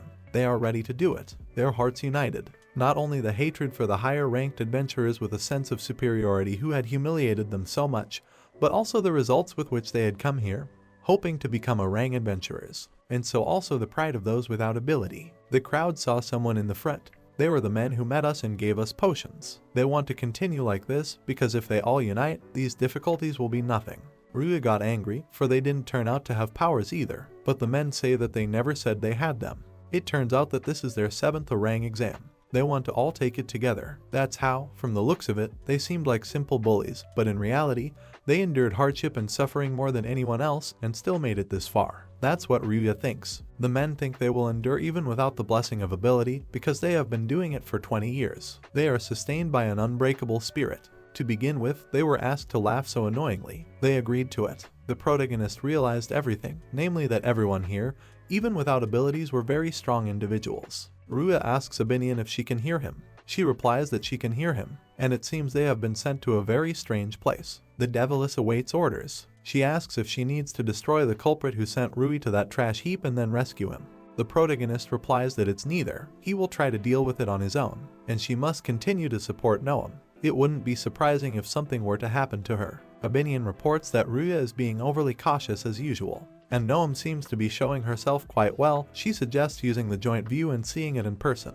The guy agrees to the suggestion. The guy sees the girl standing around the corpses. One of the handlers laughingly kills people. The other one also flips them off with his skill. The protagonist wonders what this setting is all about. He realized that it was a simple screening of candidates. Apparently, the point of the exam was to withstand the onslaught of the examiners. Apparently, at this rate, they want to keep only 10% of the candidates. Doesn't that seem a bit too coarse a selection? Abinion thinks that with Ryuya's spirit power, the two of them will easily handle everything. Is their spirits really that strong? Someone meows and says that the cute prey has been discovered. Ryuya thinks Noemu is in trouble, but the deviless suggests they keep watching. So much trouble from the girl, says Shiger with the ability to turn into a panther. She thinks she's very cute, so she wants to pet her. She shows her ability to her and she feels sorry that today's assignment was to make a loud noise. Shiger activates the transformation into a beast by 50%. She tells the main character's fiancé that she has no chance of even a casual victory. Depending on how long she resists depends on passing her exam. Noemu is pissed off by her endless chatter that doesn't end and she directly asks about it. Is Shiger going to defeat her? So the girl will do it first. Noemu thinks they're the worst because she says not to evaluate people just by the presence or absence of an ability. Ryuya-san is an order of magnitude stronger than everyone else, but they blatantly ignore and bypass him. And they dare to call themselves examiners. What are they doing? The girl called them heretics. Shiger doesn't know what she's talking about. Is she getting stupider because of her state of obduracy? Noemu says she's small, but she's no match for Ryuya-san. The protagonist is about to show the difference between her and the curator. Shiger is shocked. She realizes her and moves to attack. The panther girl thinks the girl is brave for daring to defy a rang, for she has challenged her. The man shouts to the girl not to approach her mindlessly, for she has the very ability of the Alchemy King. She stepped back. Noemu poured out some kind of potion. Shiger's mouth foamed and she felt sick. It felt like her nose had been stabbed with some kind of knife. Ryuya assumes it was a mixture of multiple odors. When one turns into a beast, the senses of her eyes, ears, and nose are proportionately heightened. In other words, and the reaction to potions would be amplified. The curator is still not feeling well. Wildcats, after all, react radically when someone marks their territory with another master. And since Shiger is adopting the trait of a cat, that instinct is among them. Which means that many of Noemu's potions are just fine. The girl wants to douse an orang representative with the potion. That'll be damn interesting. Shiger thinks Noemu is thinking like a devil and she asks her to stop. But the girl is not deterred by her words. She pours her potion on her. The stimulating odor grows stronger and stronger. The repeated potion flies toward Shiger. One of the handlers yells at her to try to develop her transformation into a beast so she won't react so strongly to the odors and they will no longer be dangerous to her. But she doesn't listen to the guy and relies on her animal reflexes. The men discuss the fact that the girl instinctively got into a game of dodging potions and fell into a trap. She completely underestimated her opponent, for Noemu's ability is orders of magnitude stronger. What's in the bottle they're showing us? There was a small explosion. Shiger is holding her eyes. She's probably stopped seeing anything. Noemu asks her if her vision has been enhanced by the ability. Through an alchemical transformation she made a light potion, so Noemu is wearing black goggles. Taking out another preparation, she starts pouring it on Shiger. The curator of the orang literally melts from the potions. Abinion thinks Noemu is ruthless because she really did finish her off. The heroine pulls out a club with nails and is asked about the fact that the club is also alchemical. But Noemu replies that she just bought it at the store. Shiger rejoices, but the men realize that this is too bad, for the girl does not understand the situation she is in. Noemu tells her not to worry, for afterwards she will scrape her off with an alchemical spell. Shiger doesn't know what she's talking about. As a result of the alchemical effect, the girl will become 10 times harder at the moment of contact. And it looks like the mass will increase by about 300 times. And now she's going to kill her. The picture looks terrible after the girl's actions. Shiger sobs in pain and helplessness. Noemu fires a punch, but she missed, perhaps because of her black glasses. Next time she won't miss for sure. Orang is in a panic. Shiger begs not to kill her, she doesn't want Noemu to flatten her like a pomegranate. Abinion is pleased with her girl. Grindo gets angry watching this situation. After all, the ability to turn into a beast has conditions and even a rank. Naturally, it does not compare to the ability of the SSS rank. A man approaches Noemu and tells her that she has passed the first part of the exam. He is very happy that such a talented girl with a wonderful ability is passing the exam. The guy offers to fight her in honor of her passing the exam and becoming an orang adventurer. Is the ability so important? Everyone looked at her in bewilderment. The curator interjected what the girl had said. She says that she hates the ability with all her soul. Noemu begins to tell her that she lived wonderful days before she got the ability, but she ruined it all. Because of her ability, life consisted of nothing but abuse until one day one man changed everything literally with his own hands. Noemu goes on about meeting that man and begins to cry. That meeting brought her far more happiness than the Alchemy King's ability. The man doesn't know what she's talking about. The girl replies to him that there are many things that are more important than ability, and since he happens to be one of those who didn't notice, he will be destroyed. Ryuya can't stop watching Noemu grow up. Abinion sees that her master has made sure that he has nothing to worry about for a while. Well, even if something happens, she will forcefully make her enemies realize how impure a world they live in. The protagonist agreed with her and decided to concentrate on his own exam. The guy rejoined the ranks of adventurers with no ability and they moved forward. Big Uncle tells them to slow their pace, for without good stamina the adventurers will quickly tire. Their goal is to get everyone out of here. A man will run last, lest he receive an unexpected stab in the back at the end. Ryuya was surprised that those men turned out to be reliable. Since the start, not one more had been hurt or injured, all thanks to the perfect defense of those big men. The protagonist directly asks one of them why they took command and don't try to act rudely. But the man answers him that the handlers were dismissive of those without abilities. The examiners have arbitrarily decided that they are weaklings and so constantly cling to them. The home front defender became quite sick with hatred for them. The man asks Ryuya if he realizes how strict this world is on people without abilities. The life of adventurers is full of bitterness. They are constantly underestimated, trampled on, and kicked out of everything. How are they able to continue on despite these torments? All because they can't give up on their goal. Surely this man will not stray from his path. Even without ability, they will definitely achieve a rank. Because they all lack abilities, the protagonist ended up with these guys, who can't be broken by any hardship. They survived and became true veterans, constantly refusing to fall into despair. No matter how bad the situation was, they did not lose hope and continued to go forward to their cherished goal. Ryuya is defeated. The men began to laugh annoyingly again, joking that if one wanted to become an orang adventurer, one had to become a complete idiot. This year they definitely want to become orang adventurers. They all ran too fast. Worried, one told the other that he drank too much water. In a dungeon, water must be drunk at regular intervals. But it can't be helped, he's going to share his flask. They're all allies now, so they'll have each other's backs with all their efforts. Ryuya spotted the enemy ahead of him. The protagonist thought about the words about them being allies now. With one blow he killed the enemy in front of him, continuing to think that all this was certainly not a bad thing. The men are pleased that their brother has defeated almost everyone single-handedly, much less with one blow, so they move at a fast pace and can take it easy on the way forward. But the protagonist is only concerned about one thing, and that is their laughter. Up ahead they met a sort of exit. But was it a way out? Doesn't that seem strange to you? There should normally be a light at the exit. He asks you to wait because there's something wrong. But the man doesn't care and moves forward. Glad that he's finally found a way out, he's swallowed into some black hole. The adventurers panic, for he has disappeared. Ryuya remembers that it seems to be a degen spot ability, so the passage leading to the exit is unilaterally closed. They don't have time to think about it, so they decide to go through it. But something stops them. One of their comrades has already been consumed by it. If they don't team up with him soon, then he may be surrounded by a whole house of monsters, and then he can't be saved. He's right about that. The most terrifying dungeon is to split up with your comrades. Ryuya agrees with the boys. They all move together into the passage through the black hole. He would do anything to save his comrades, even go to a deadly place. Only fools of the adventurous sort would do such a thing.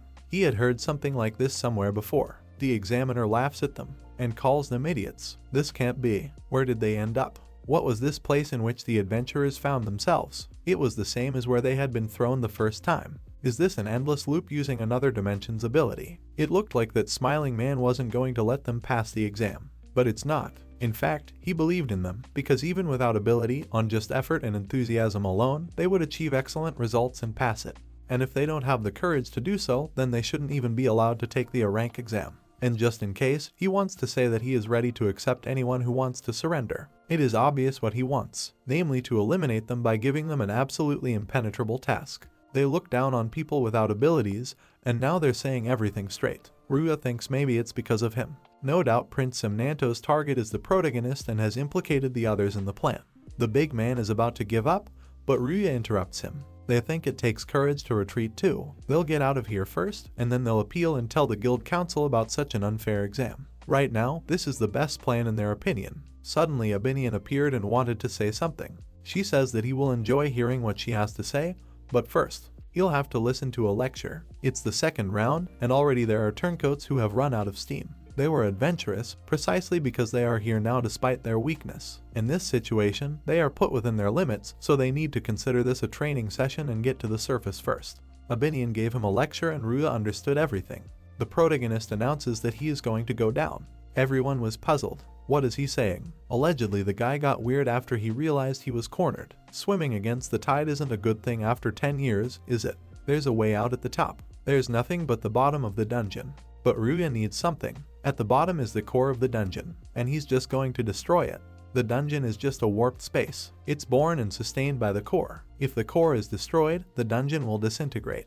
The space will change drastically, which means its ability will be instantly blown away. And in such turmoil, they will escape with greatness. The boys thought and looked at him. Abruptly they said it was too reckless. Does he even realize how difficult it is to destroy the core of the dungeon? The core is in the deepest part of the dungeon. We don't know how deep it is, but it's at least 20 stories deep. It's full of monsters. Even for an adventurer Rang, it's impossible. Are they all worried about him? Since they are such people, he wants to take the exam with them. Ryuya had a good idea. He hit the floor. They saw the lower level. If the protagonist keeps hitting the floor at the same pace, he will reach the lowest floor very quickly. A good idea equals hard work in this situation. Ryuya asks them to move back to the exit and wait for him there. The man asks who he really is, and if the guy destroys the core while at the deepest depths, the destruction will most likely hit him. On the main character says their line that in order to reach a rank without abilities, you have to be an idiot. The three men were shocked by this phrase. They began to laugh. All the adventurers support him.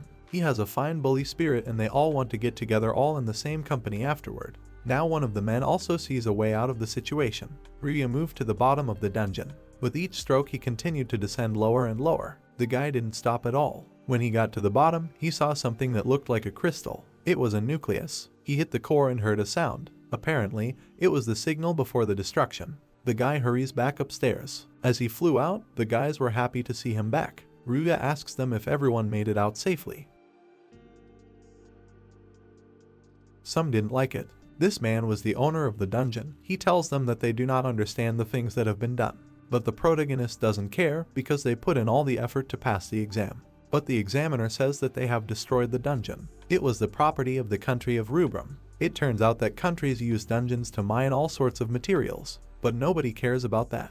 Now the economy of an entire city will grind to a halt and it will lead to a huge catastrophe. With the dungeon gone, a lot of jobs are gone, and all the local adventurers lose their assignments. The curator asks the boys how they will take responsibility to the hundreds of ordinary people affected by their actions. But the boys still don't care. In that case, the protagonist is going to answer seriously. Why should they take responsibility? A certain adventurer calls the examiner the Joker in this situation specifically. In response, the guy answers them that they are the ones who destroyed the dungeon. Ryuya reports that he was indeed the one who destroyed the core, but the examiner forced him to resort to this plan. He threw them into the dungeon, made it the purpose of the examiner to escape from it. And so they did escape, guided only by his instructions. Quotes the curator's phrase that without ability they found a way to do it. Guy is furious. He doesn't understand the connection between his words and the destruction of the dungeon. But then he remembers saying those words to them. Who, then, will pay for this enormous damage? The adventurers amicably point their fingers at him, saying that he will pay. Ryuya says that since this guy is the exam supervisor, he prepared an example of how to solve his assignment. After all, he closed the exit of the dungeon with the space warp ability, which means the only way to get out of the dungeon is to break it, right? But if he had given a task that was impossible to complete, then he was worthless as an exam supervisor. The boy is depressed by what he's heard. Doesn't he think that now is the time to behave according to his rank and show them all how to take responsibility? The adventurers began to mock him, saying that he made him take an exam with absurd conditions, and as soon as it came down to it, to run away. There was also talk of where to do the honor of a rank holder, but the curator says he doesn't give a damn. He was originally against it himself. The guy didn't want to be their handler either. Sodes pushed him into it, so it's his fault. After all, according to the guy, he's the chief examiner and so the responsibility is on him. He tells him to report the whole thing to him, adding that it's all the guild's fault for organizing such a stupid exam.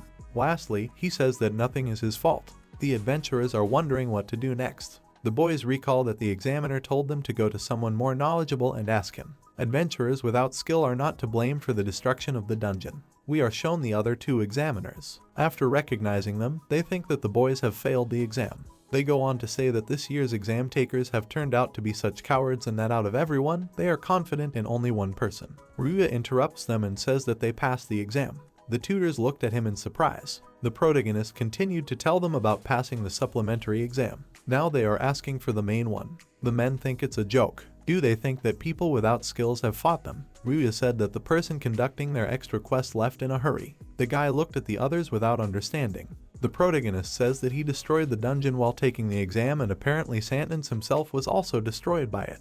Ryuya delivers the message that as chief administrator, the man opposite will take full responsibility. He does not believe his words. The fact that Ryuya was able to destroy the dungeon is impossible for him. One of the curators ran to check if it was really destroyed or not. The remaining orang wielder informs Ryuya that if indeed he has destroyed the dungeon, he will hit him in such a way that he will fly into the air completely naked. But if it turns out to be a mere throw-in, good on the guy. When the man returns, he reports that it's been destroyed. The handlers discuss what happened. Ryuya tells him that if it's okay with him, then the good-for-nothing can explain to them what happened. There is a recounting of what happened. The man thinks it's a lie because he doesn't recognize the fact that someone without abilities is capable of such a thing. They are going to arrest the protagonist. Ryuya tells him that he is contradicting himself, for first to talk about not recognizing and then about arresting him. But the man does not listen to him. Interrupting, he explains to him about how he must realize the importance of the dungeon, which is the property of the kingdom of Rubrum, which Ryuya destroyed. The Adventurer Guild will be asked to reimburse a huge amount of money, and in the future they will not be able to locate the arena for the examination, because the entire responsibility will be on them. But it was the examiners who allowed this to happen. The man gags the guy. He takes the protagonist by the neck and says that since this happened, the best solution is to put all the blame on him and get rid of the boy. If everything works out, the head of the exam will be able to make amends with the life of one useless man. In that case, he won't be useless anymore. As he gathers his thoughts, he recalls his conversation with Abinion. She tells him that powerful spirits like her can give birth to what humans call the core of the dungeon. Their fateful meeting happened in a castle, which in a broad sense was also a dungeon. Moreover, if Ryuya wanted, the Deviless could spawn a new dungeon core after he destroyed it, for she was ready to fulfill absolutely any wish of Ryuya. When the protagonist is shown this attitude, he understands why everyone starts to worry about him when he says not to worry and leave everything on him. The guy tells the examiners that they are the ones who created the absurd exam conditions in order to prevent people who don't have the ability from passing. And the fact that they met this unrealistic condition is not an offense. He has a superior ability, so he can solve this problem instead of his runaway comrade. Sodes calls the guy a freak and screams. Grindo informs him to leave it to him. After all, they need to shift all the responsibility to him, so he's going to deal with cleaning up these people. Suddenly, the swords of adventurers without ability flew towards the examiners. The man activated his steel exoskeleton ability. It decomposes metal into fibers and creates armor from them. That's why it's called an iron beam. He tells Ryu that the lad can be proud to die at the hand of orang. The protagonist hits the man with a blow called a stroke of justice. His armor flew apart. The man began to scream. He doesn't understand why his armor broke. His ability collects all the metal in the neighborhood, and since his fist is as hard as metal, there's only one thing that can stand up to it. Due to his strong senses, Ryuya has trained his body so much. After a short pause, the protagonist struck his opponent again. The man flew backwards at a very fast speed. He kept flying and even lost his trousers. Grindo was defeated, and his partner doesn't believe it. Ryuya says that it seems that the condition for passing the first part of the exam was to defeat one of them, and it turns out he passed it. Or does the protagonist need to officially whack him as the strongest of them all? Then he officially passes the Orang Adventurer exam. The examiner is angry. Admiring his strength, he doesn't think Ryuya can overpower him even though he doesn't have the ability. The protagonist asks if the man is the strongest among all these little brats. He was angered by the guy's expression. Suddenly someone tells them to stop it. We are shown a member of the Adventurers Guild Council named Bistomario. She asks if this is the place where the rank exam is officially held. It's not a place of carnage, is it? Ryuya asks who is that. There's a kid standing in front of him. The examiner says that the kid should be afraid because he's facing a council member. It's that great girl, the councilwoman, the one who controls all the adventurers guilds in the world. Ryu doesn't realize whether she's powerful or not, but decides to bow to her. Bistomario says that it is not necessary to bow before her. After all, they are just parasites who formally lead them, but in reality simply spoil their lives. Ryu is surprised by her so-called modesty. He thinks that maybe she is nice. The girl asks Sodes, why has he been looking kind of bad for the last few minutes? Has he been in some very bad situation? His face is even sweating.